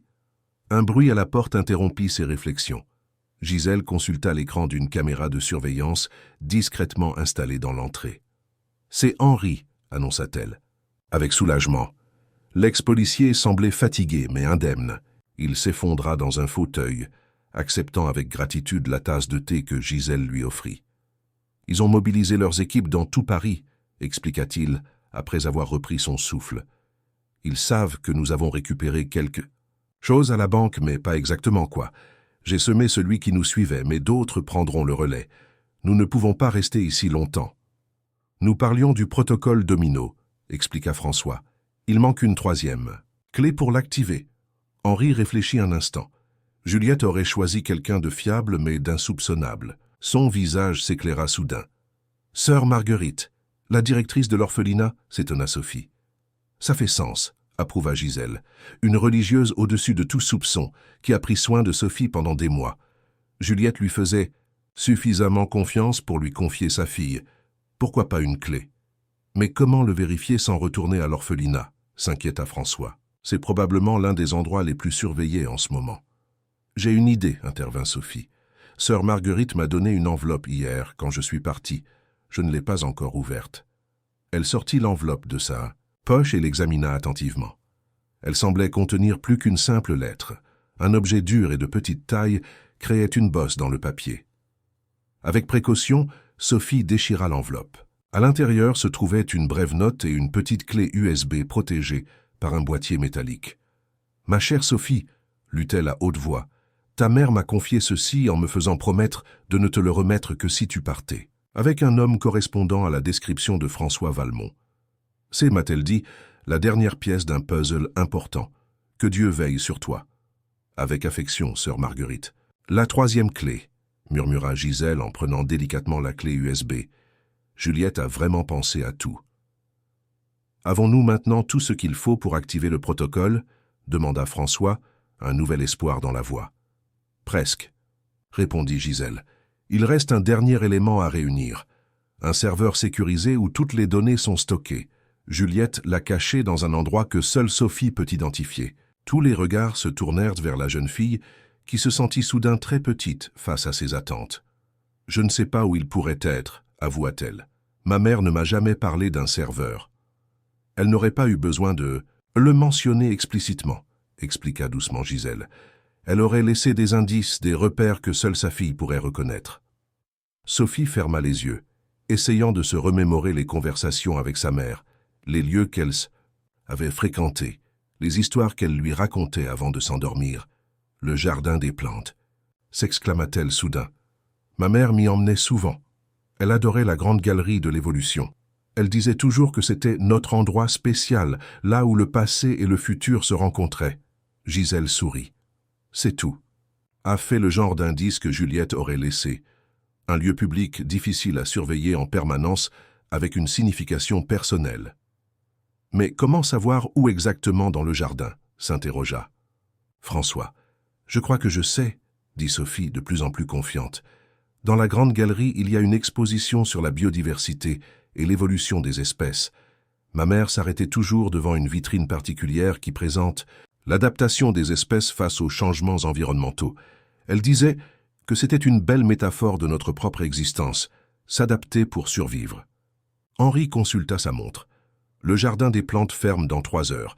Si nous voulons y aller aujourd'hui, nous devons partir maintenant. Est-ce prudent? S'inquiéta François. Les Dufresne ont probablement des hommes partout. C'est justement pourquoi nous devrions y aller maintenant, argumenta Henri. Ils s'attendent à ce que nous nous cachions, pas à ce que nous nous rendions dans un lieu touristique bondé en plein jour. Gisèle acquiesça. Henri a raison. De plus, chaque heure qui passe augmente le risque qu'ils localisent cet appartement. Nous devons bouger. Elle rangea soigneusement le disque dur et les clés dans un sac à dos qu'elle tendit à Sophie. C'est ton héritage, Sophie. L'héritage de courage et de détermination que ta mère t'a laissé. À toi de décider comment l'honorer. La jeune fille prit le sac, consciente du poids symbolique qu'il représentait. En l'espace de 2 jours, sa vie avait basculé d'une routine modeste mais prévisible à une mission dangereuse aux enjeux considérables. Pourtant, étrangement, elle se sentait plus vivante, plus complète qu'elle ne l'avait jamais été. « Allons-y », dit-elle avec une détermination qui surprit les adultes présents. « Finissons ce que ma mère a commencé. » Ils quittèrent l'appartement, de Gisèle en prenant soin de ne pas sortir tous ensemble. Henri partit le premier pour sécuriser le chemin, suivi de Gisèle quelques minutes plus tard. François et Sophie attendirent encore un peu avant de les rejoindre, se fondant dans la foule des Parisiens qui profitaient de cette belle journée le long du canal Saint-Martin. Leur destination, le jardin des plantes, où les attendaient peut-être les dernières réponses dont ils avaient besoin pour activer l'effet domino et rendre enfin justice à tous ceux qui avaient souffert aux mains des Dufresne et de leur réseau. Le jardin des plantes s'étendait majestueusement dans le 5e arrondissement de Paris, offrant aux visiteurs une oasis de verdure en plein cœur de la capitale. En ce début d'après-midi, les allées étaient animées par des familles, des touristes et des étudiants, qui flânaient entre les parterres de fleurs et les arbres centenaires. Sophie, François, Henri et Gisèle se retrouvèrent devant la Grande Galerie de l'Évolution, un bâtiment imposant à la façade néoclassique. Pour ne pas attirer l'attention, ils étaient arrivés séparément et avaient convenu de faire semblant de ne pas se connaître à l'intérieur. « Rappelle-toi, » murmura Henri à Sophie avant qu'il n'entre, « observe attentivement les alentours. Repère les sorties de secours, les caméras de surveillance et toute personne qui semble trop s'intéresser à nous. » La jeune fille hocha la tête, soudain consciente de l'importance de sa mission. Ce n'était plus un jeu d'enfant, mais une véritable opération dont l'issue pourrait affecter de nombreuses vies. L'intérieur de la grande galerie était spectaculaire. Une immense nef centrale présentait des centaines d'animaux naturalisés, disposés comme une grande parade de la biodiversité. La lumière filtrait à travers de hautes verrières, illuminant ce cortège figé dans le temps. Sophie avança lentement, les souvenirs affluant à chaque pas. Sa mère l'avait emmenée ici des dizaines de fois, lui racontant des histoires sur chaque animal, chaque écosystème. Ces moments de normalité au milieu de leur vie de fuite constante étaient parmi ses souvenirs les plus précieux. Elle se dirigea instinctivement vers le 2e étage, où se trouvait l'exposition sur l'adaptation des espèces. Du coin de l'œil, elle pouvait voir François qui feignait de s'intéresser à une vitrine sur les mammifères marins, tandis que Gisèle prenait des photos comme une touriste ordinaire. Henri, quant à lui, semblait absorbé par un plan du musée, mais Sophie savait qu'il surveillait discrètement les alentours. La vitrine que sa mère affectionnait particulièrement se trouvait dans un recoin, moins fréquenté que les espaces principaux. Elle présentait plusieurs spécimens, montrant comment diverses espèces s'étaient adaptées à des environnements hostiles, le camouflage du caméléon, les modifications anatomiques des poissons des abysses, la résistance des lichens aux conditions extrêmes. Sophie s'arrêta devant la vitrine cherchant un indice, un détail qui pourrait lui indiquer où Juliette aurait caché le serveur. Rien ne semblait évident au premier regard. « Réfléchis comme elle », murmura-t-elle pour elle-même. « Où aurais-tu caché quelque chose que tu voulais que je trouve un jour ?» Regard balaya le texte explicatif qui accompagnait l'exposition. Une phrase attira son attention. L'adaptation n'est pas seulement une question de changement physique, mais aussi de comportement et d'intelligence. Les espèces qui survivent sont souvent celles qui savent se cacher à la vue de tous. « Se cacher à la vue de tous », répéta-t-elle doucement. C'était exactement ce que sa mère avait fait pendant toutes ces années, vivre au grand jour tout en dissimulant sa véritable identité. Elle examina plus attentivement la vitrine, puis les murs environnants, cherchant quelque chose qui pourrait être caché en évidence. Son attention fut attirée par une petite plaque commémorative fixée au mur adjacent, remerciant les donateurs qui avaient contribué à la rénovation de cette section du musée. Parmi les noms listés figurait celui de JR Innovation, les initiales de Juliette Rousseau. Sophie sentit son cœur s'accélérer. Elle fit signe à François de la rejoindre, tout en restant naturelle pour ne pas attirer l'attention. « Regarde », chuchota-t-elle en indiquant discrètement la plaque. « JR Innovation, ce sont les initiales de ma mère. » François examina la plaque, puis hocha imperceptiblement la tête. « Bon travail, mais cela ne nous dit pas où est le serveur. »« Je crois que si, » répondit Sophie, une idée germant dans son esprit. « Ma mère m'a toujours dit que les meilleures cachettes sont celles qui sont protégées par des gardiens légitimes, qui ne savent même pas ce qu'ils gardent. » Elle pointa du doigt une petite inscription au bas de la plaque, « Équipement informatique ». Fourni par JR Innovation, maintenant assuré par le service technique du musée. Elle a fait don d'équipement informatique au musée, comprit François, et quelque part dans cet équipement se trouve le serveur, compléta Sophie, caché à la vue de tous, protégé par la sécurité du musée lui-même. Ils firent discrètement signe à Henri et Gisèle de les rejoindre. Après un bref conciliabule, ils élaborèrent un plan. Gisèle, avec ses connaissances en informatique, devrait accéder à la salle des serveurs du musée. Mais comment y entrer sans autorisation? « J'ai peut-être une idée, » dit Sophie. Elle sortit de son sac la lettre que sa mère lui avait laissée dans la boîte en bois. « Regardez au dos. » Sur le verso de la lettre, presque invisible sauf si on savait quoi chercher, se trouvait une série de chiffres et de lettres écrites à l'encre sympathique, le genre qui n'apparaît que lorsqu'on la chauffe légèrement. « C'est un code d'accès, » devina Gisèle, « probablement pour les portes de service du musée. »« Et voilà comment nous allons entrer, » conclut Henri. « Mais nous devons agir vite et discrètement. » Ils décidèrent que Gisèle et Sophie iraient ensemble, tandis que François et Henri resteraient dans les salles d'exposition pour faire diversion si nécessaire. La porte de service la plus proche se trouvait à l'extrémité du couloir menant aux toilettes, un endroit discret où 2 personnes pouvaient disparaître sans attirer l'attention. Sophie et Gisèle s'y dirigèrent nonchalamment. Lorsqu'elles furent certaines que personne ne les observait, Gisèle tapa rapidement le code sur le clavier numérique, dissimulé sous un panneau de service. La porte se déverrouilla avec un déclic satisfaisant. Elles se glissèrent dans un couloir étroit réservé au personnel, éclairé par des néons blafards. Des tuyaux et des câbles couraient le long du plafond et l'air était plus frais que dans les salles d'exposition. « Par où maintenant ?» chuchota Sophie. Gisèle consulta le plan d'évacuation accroché au mur. « Les installations techniques doivent être au sous-sol.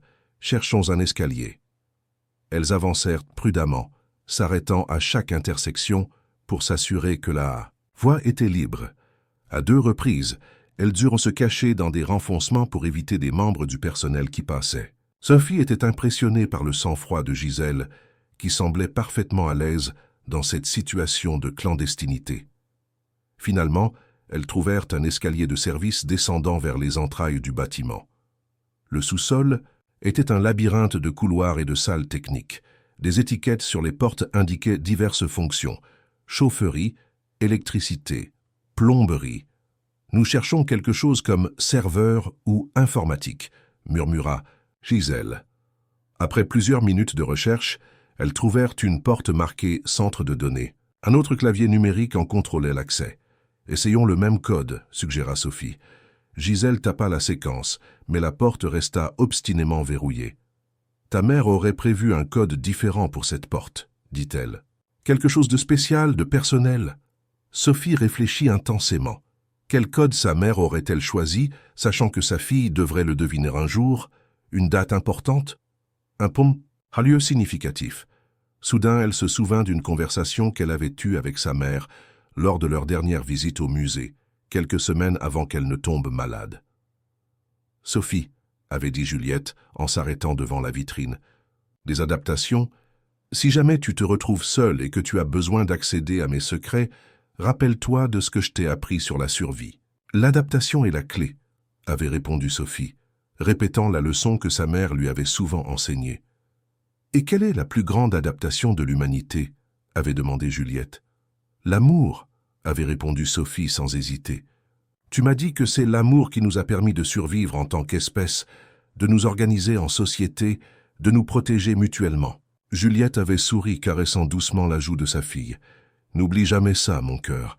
L'amour est notre force, notre adaptation la plus puissante, et l'amour que j'ai pour toi est le code qui ouvre toutes les portes. »« L'amour, » murmura. « Maintenant, Sophie, c'est ça le code. » Mais comment traduire amour en chiffres pour un clavier numérique?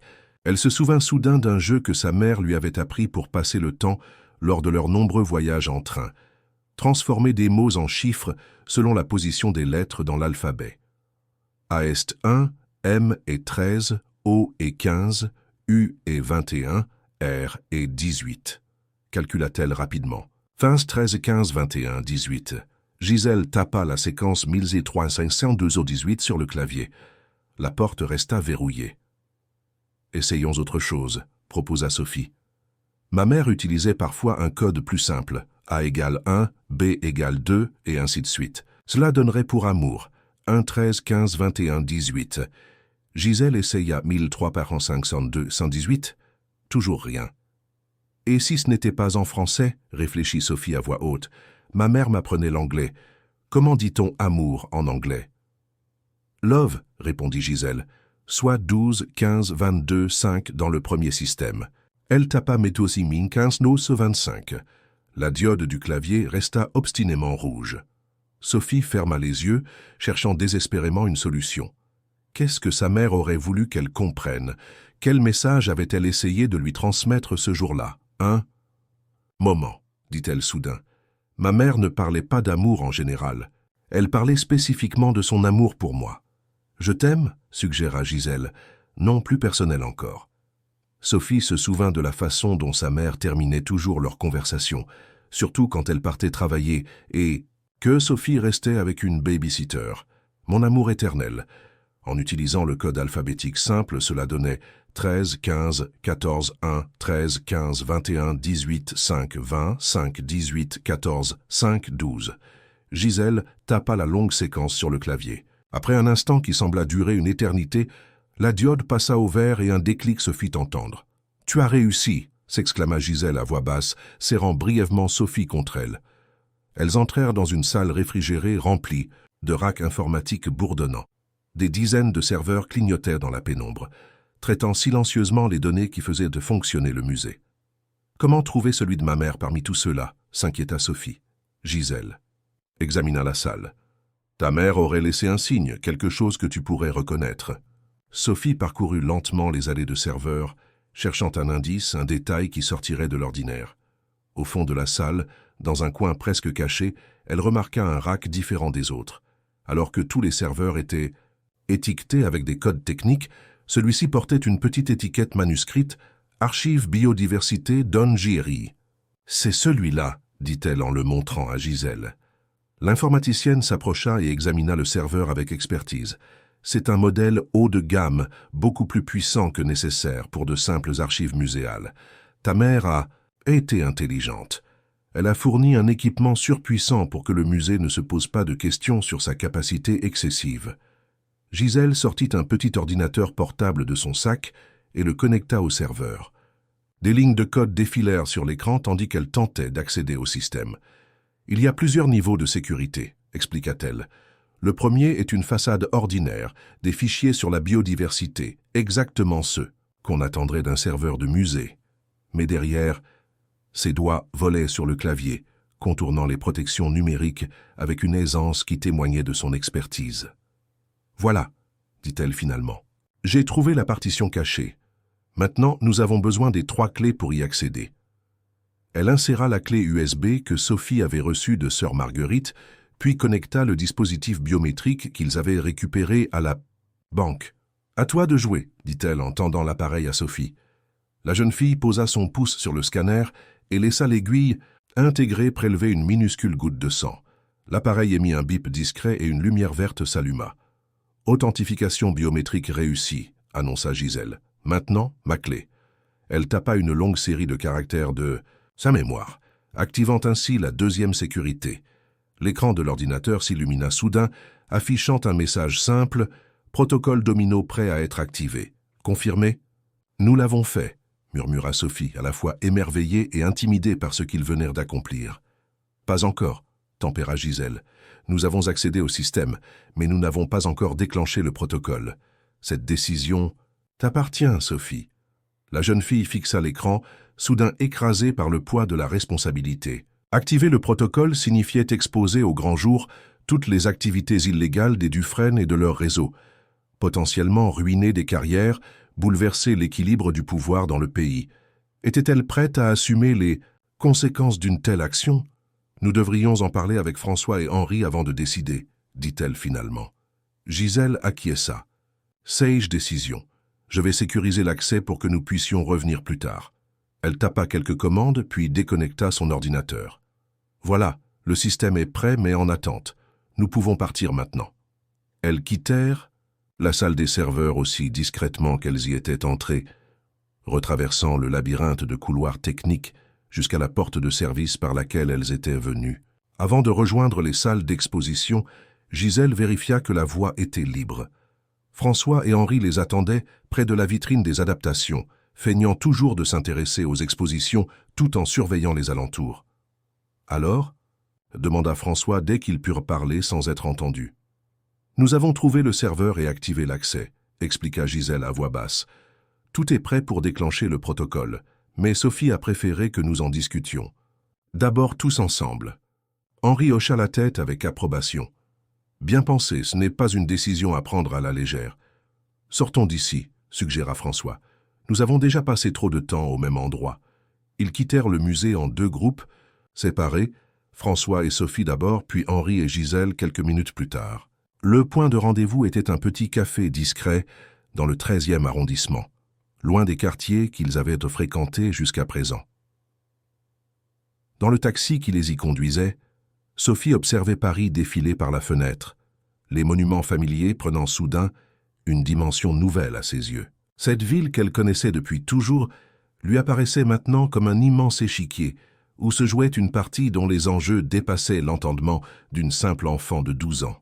« À quoi penses-tu » demanda doucement. François, remarquant son air pensif, « Je me demande si je suis à la hauteur de tout ça, » avoua-t-elle. « Ma mère me confiait la décision finale, mais comment puis-je savoir ce qui est juste ?» François lui prit délicatement la main. « Ta mère te faisait confiance, Sophie. Pas parce que tu es parfaite ou omnisciente, mais parce qu'elle savait que tu as un cœur pur et un sens moral intact. Parfois, c'est tout ce dont on a besoin pour prendre la bonne décision. » Ces paroles réconfortèrent Sophie, mais ne dissipèrent pas entièrement ses doutes. Au café, réunis autour d'une table isolée, ils discutèrent des implications du protocole domino. Une fois activé, le protocole enverra automatiquement des preuves à des dizaines de destinataires selon un calendrier précis, expliqua Gisèle. D'abord des informations mineures pour attirer l'attention, puis des révélations de plus en plus importantes. En l'espace de quelques semaines, toutes les activités illégales des Dufresne seront exposées. « Quelles seront les conséquences ?» demanda Sophie. Henri réfléchit avant de répondre. « Des enquêtes officielles seront ouvertes. Des arrestations auront lieu. Certaines personnes très puissantes tomberont de leur piédestal. Il y aura probablement une onde de choc dans tout le système politique et financier français. Et pour nous, insista-t-elle, serons-nous en sécurité ?» Un silence lourd s'installa autour de la table. C'était la question que tous évitaient, depuis le début. « Je ne vais pas te mentir, Sophie, » dit finalement François, « Les Dufresne comprendront vite d'où vient l'attaque. Ils feront tout pour nous arrêter, nous discréditer, peut-être pire encore. Mais nous avons pris des précautions, ajouta rapidement Gisèle. Le protocole inclut un mécanisme de protection. Toutes nos preuves, tous nos témoignages seront rendus publics immédiatement si quelque chose nous arrive. Les Dufresne le savent probablement, ce qui devrait les dissuader de nous nuire directement. De plus, intervint Henri, j'ai activé mon réseau d'anciens collègues, des policiers, des agents de sécurité, tous des personnes de confiance qui nous aideront à rester en sécurité pendant la période critique. Sophie digéra ces informations, pesant le pour et le contre. D'un côté, la peur de représailles, de l'autre, la volonté d'honorer le combat de sa mère et de rendre justice à tous ceux qui avaient souffert. « Je crois que nous devons le faire, » dit-elle finalement. « Ma mère n'a pas passé 12 ans à rassembler ses preuves pour qu'elles restent cachées. Elle voulait que la vérité éclate, que les responsables soient tenus de rendre des comptes. » François la regarda avec une fierté évidente. « Tu es bien la fille de ta mère, » dit-il doucement. « Courageuse et déterminée, même face à l'adversité. »« Alors c'est décidé, » conclut Henri. « Nous activons le protocole Domino. Mais pas ce soir. Nous avons besoin de mettre en place quelques mesures de sécurité supplémentaires d'abord. » Ils passèrent les heures suivantes à planifier minutieusement leurs prochaines actions. Gisèle prépara des identités numériques alternatives qu'ils pourraient utiliser si nécessaire. Henri organisa des planques sécurisées à travers la ville. François contacta son avocat pour mettre en ordre certaines dispositions légales, notamment concernant Sophie. La nuit tombait sur Paris quand ils se séparèrent enfin. Henri et Gisèle partaient vers des destinations différentes, tandis que François emmenait Sophie dans un petit hôtel discret du Marais, loin de son appartement désormais trop facilement identifiable. Dans leur chambre modeste mais confortable, Sophie s'assit sur le lit, épuisée par cette journée riche en émotions et en découvertes. « Demain sera un grand jour, » dit François en s'asseyant à côté d'elle. « Le jour où nous commencerons à rendre justice à ta mère. » Sophie hocha la tête, submergée par une vague de sentiments contradictoires. Détermination, peur, espoir, tristesse. François sembla percevoir son trouble et passa un bras réconfortant autour de ses épaules. « Je sais que tout va très vite, » dit-il doucement. « Il y a 2 jours, tu étais une orpheline vendant des pâtisseries dans les rues de Montmartre.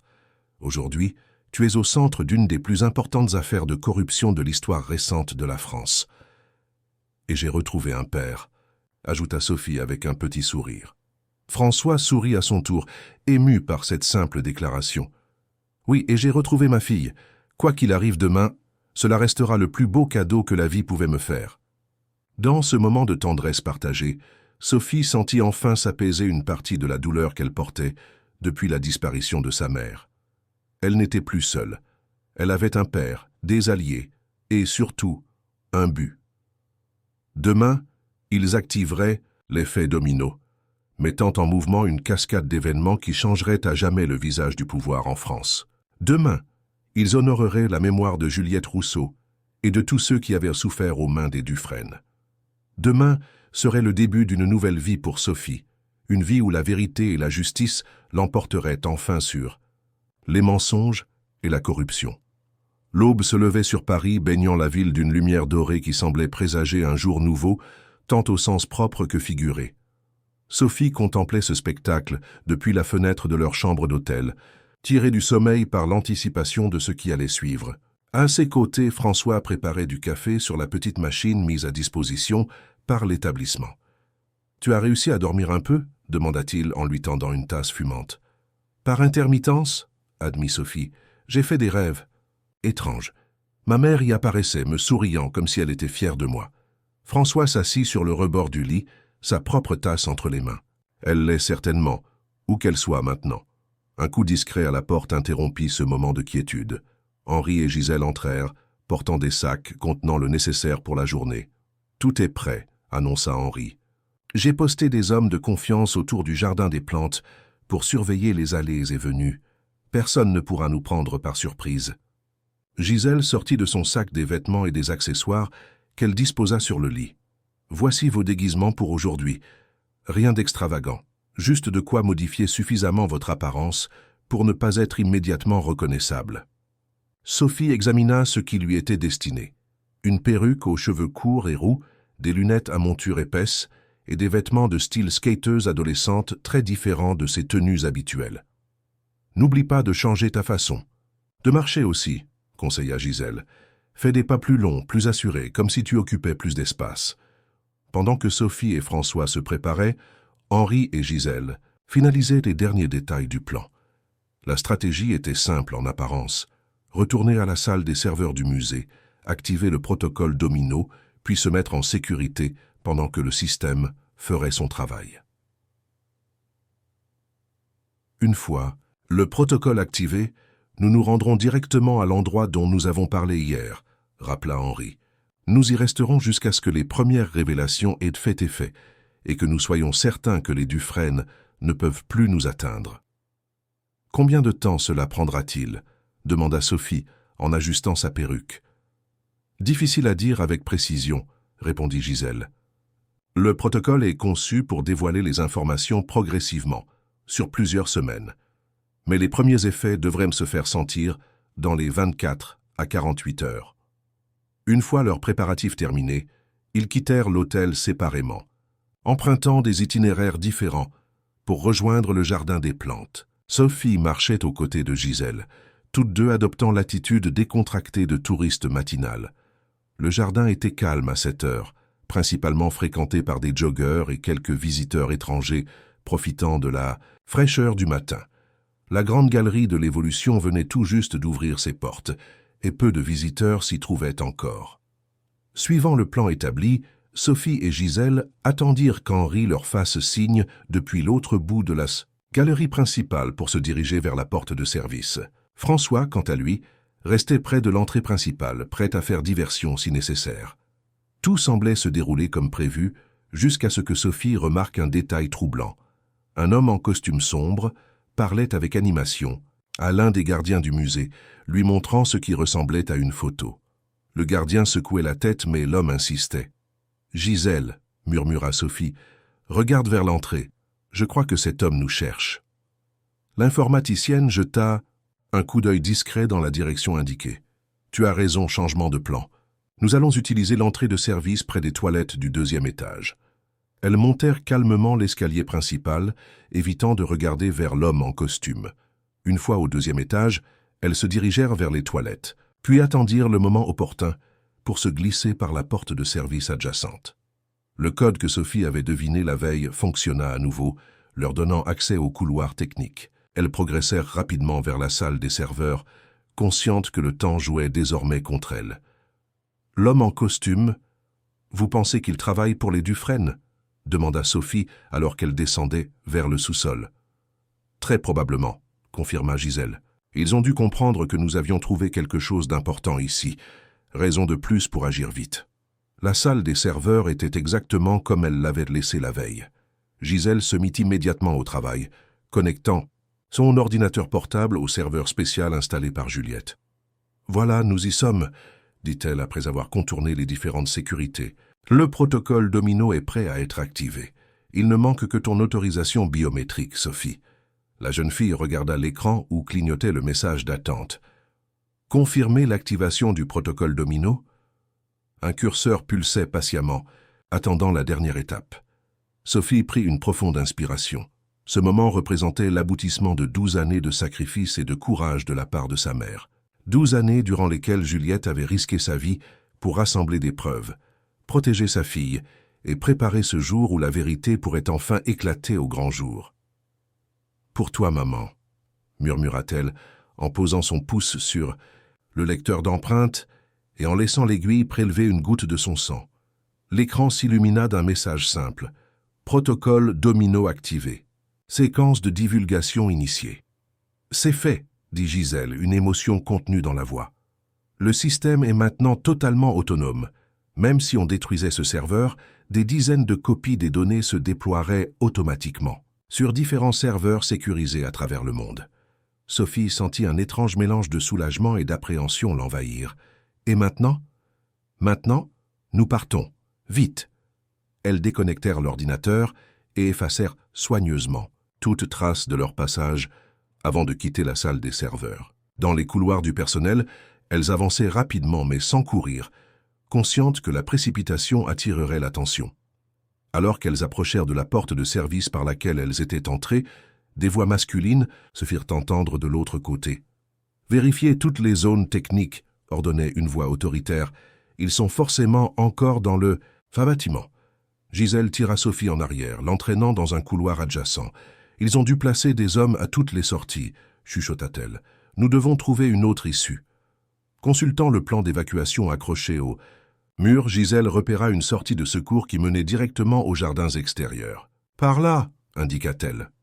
Elles traversèrent plusieurs sections techniques, se cachant parfois dans des renfoncements pour éviter le personnel du musée, jusqu'à atteindre la porte de secours. Malheureusement, celle-ci était équipée d'une alarme qui se déclencherait dès son ouverture.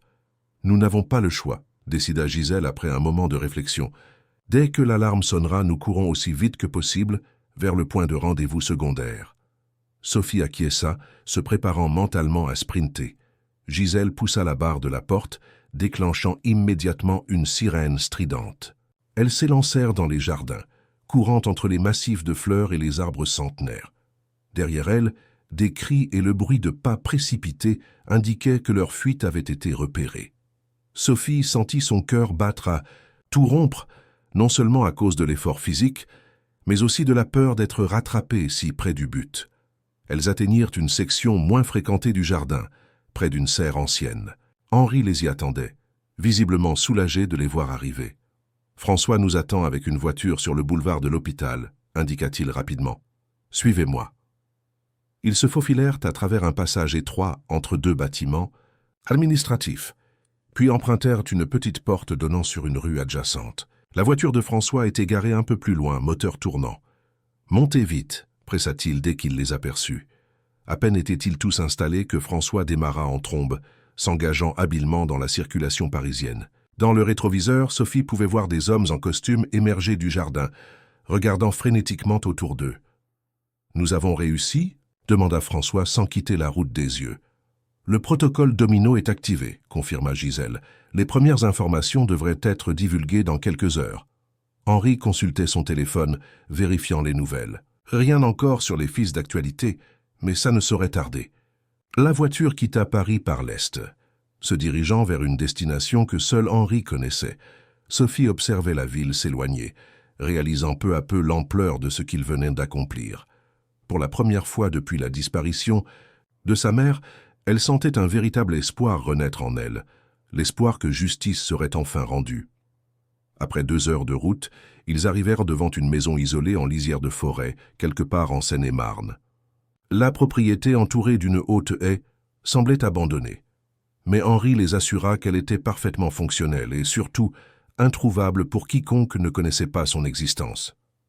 C'était une planque officieuse des services. De renseignement, expliqua-t-il en déverrouillant la porte. Elle n'apparaît sur aucun registre, et l'électricité est fournie par des panneaux solaires dissimulés sous le toit. L'intérieur était simple mais confortable. Un salon avec une grande table, une cuisine équipée, 3 chambres et une salle de bain.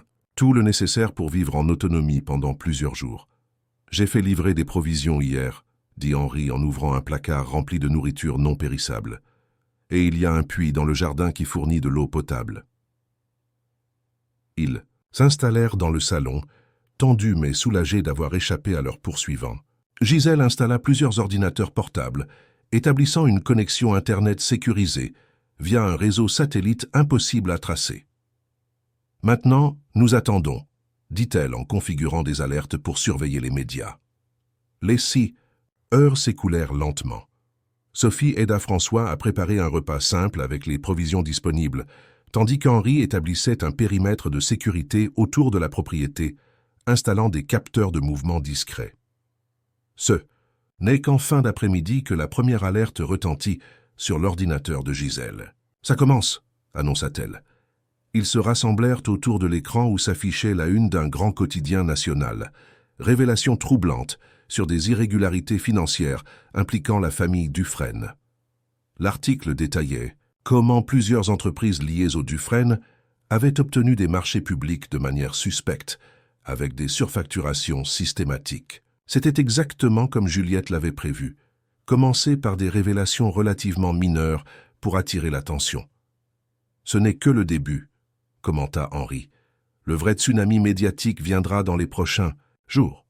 Pendant les heures qui suivirent, d'autres médias reprirent l'information, certains ajoutant de nouveaux détails, conformément au calendrier établi par le protocole Domino. Les réseaux sociaux s'enflammaient déjà. Des journalistes d'investigation promettaient des révélations complémentaires. « Ta mère était un génie », dit François à Sophie, admiratif. « Elle a parfaitement orchestré la divulgation pour créer un effet boule de neige impossible à arrêter. » La nuit tomba sur leur refuge isolé. Henri monta la garde, insistant pour que les autres se reposent.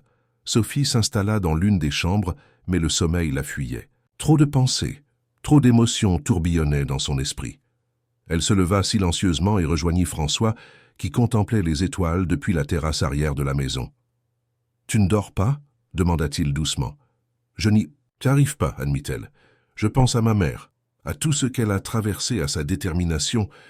J'aurais tellement aimé qu'elle soit là pour voir ça. » François passa un bras autour de ses épaules. « Elle est là d'une certaine façon, à travers toi, à travers ce qu'elle a mis en place. Son œuvre se réalise, et tu en es le catalyseur. » Sophie médita ces paroles, trouvant du réconfort.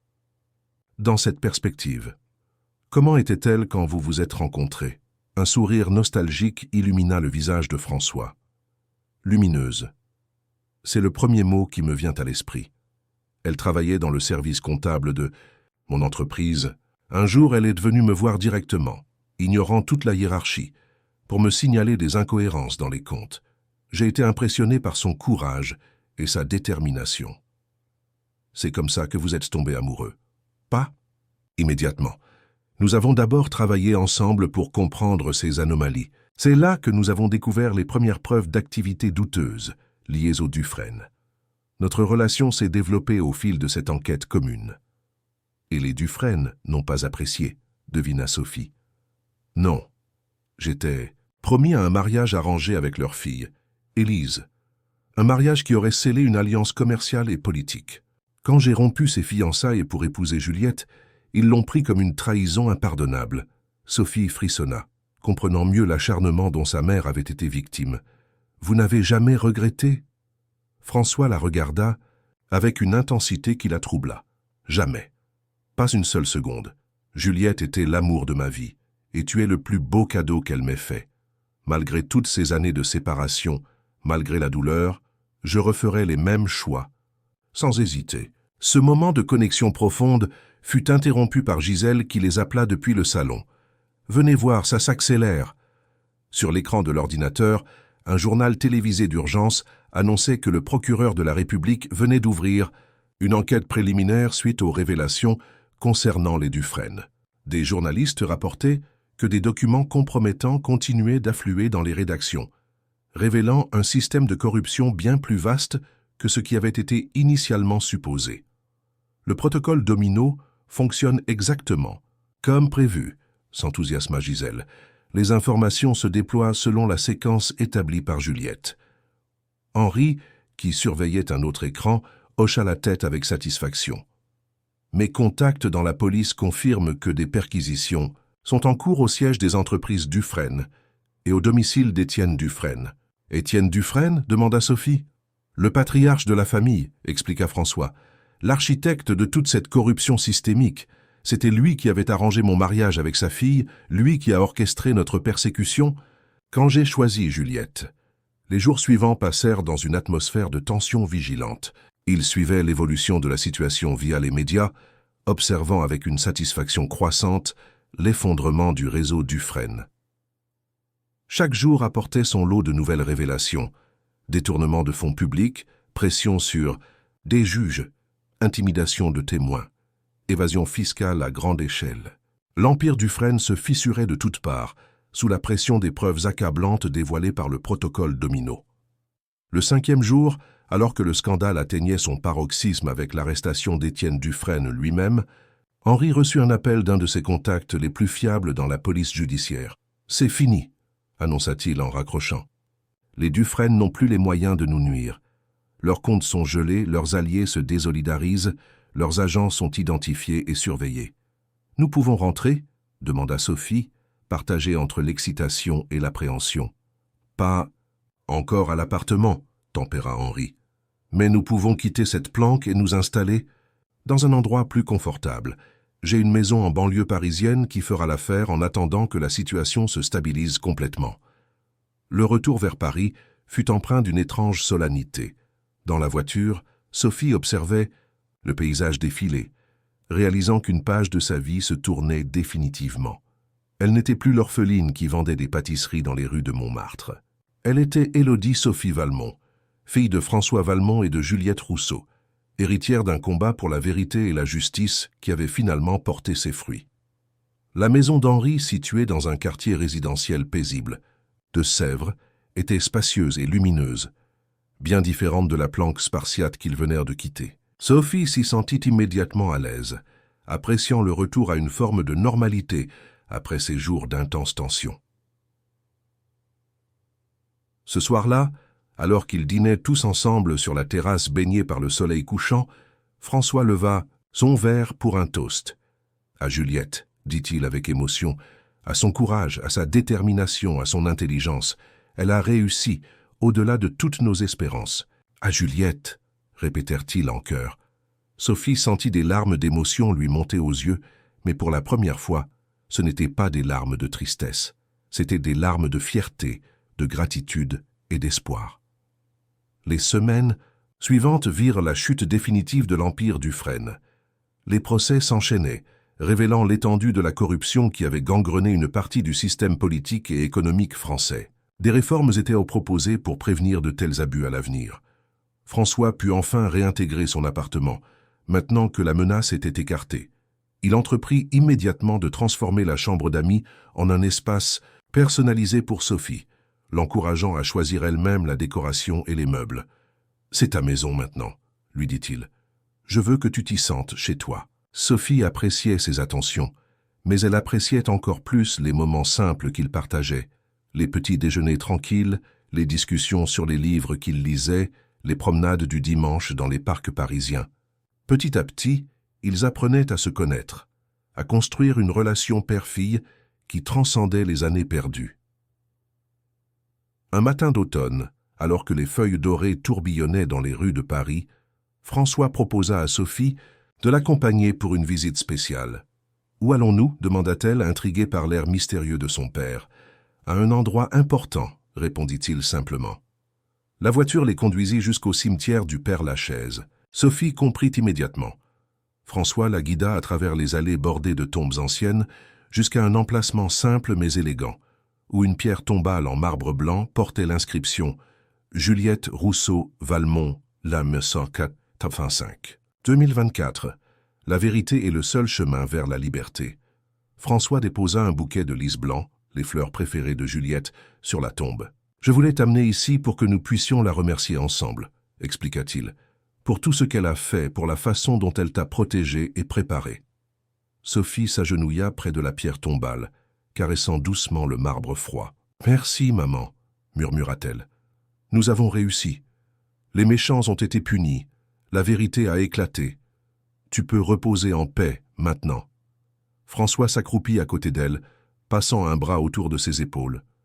Juliette n'était pas seulement courageuse et brillante. Elle avait aussi une foi inébranlable en l'avenir, en la possibilité d'un monde meilleur. C'est peut-être le plus beau cadeau qu'elle nous ait laissé. Cette conviction que, malgré l'adversité, il faut continuer à lutter pour ce qui est juste. Sophie hocha la tête, comprenant profondément cette vérité. « Que faisons-nous ?»« Maintenant » demanda-t-elle. « Maintenant que tout est terminé ?» François sourit, ses yeux brillants d'une lueur nouvelle.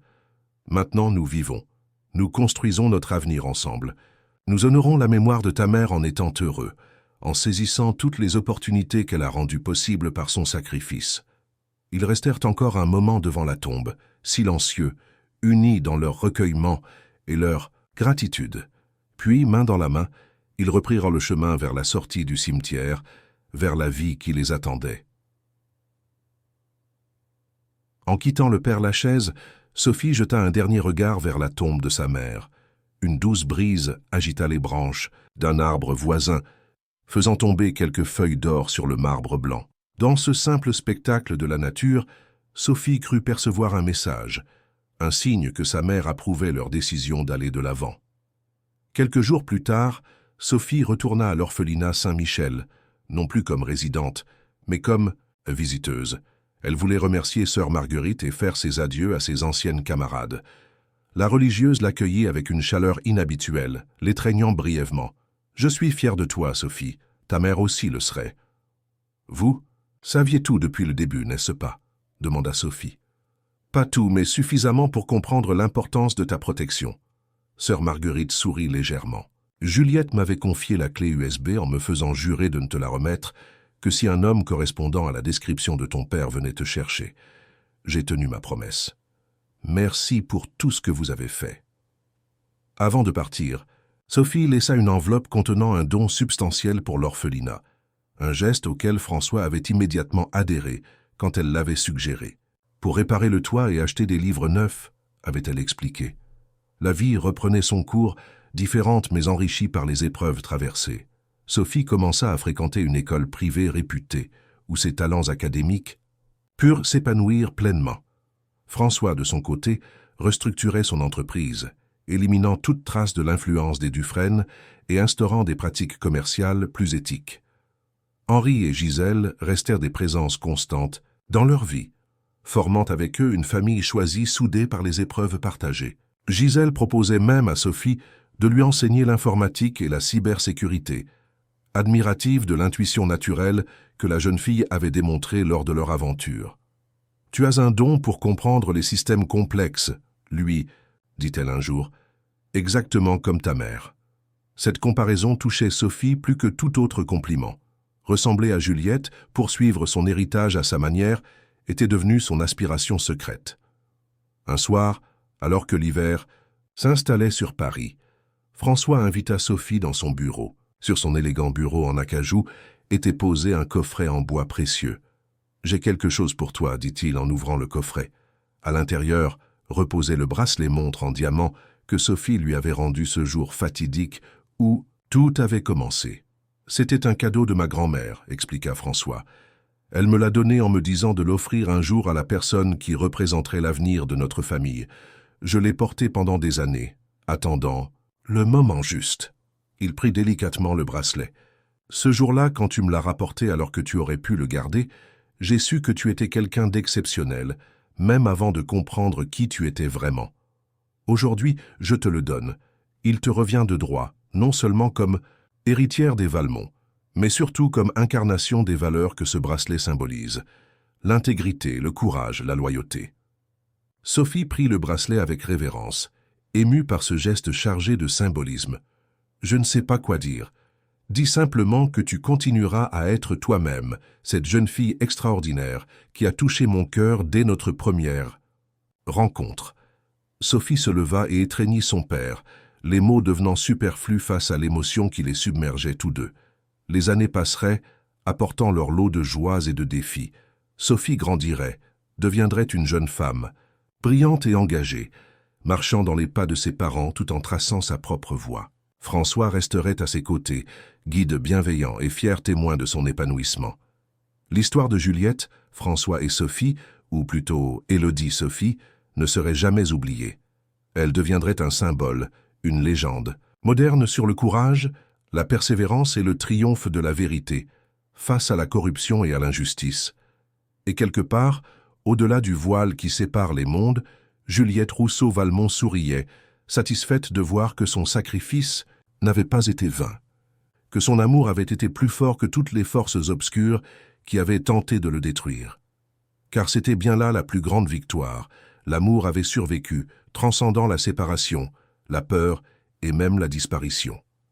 Dans le cœur de Sophie, dans la mémoire de François, dans l'héritage qu'ils portaient ensemble, Juliette vivait éternellement.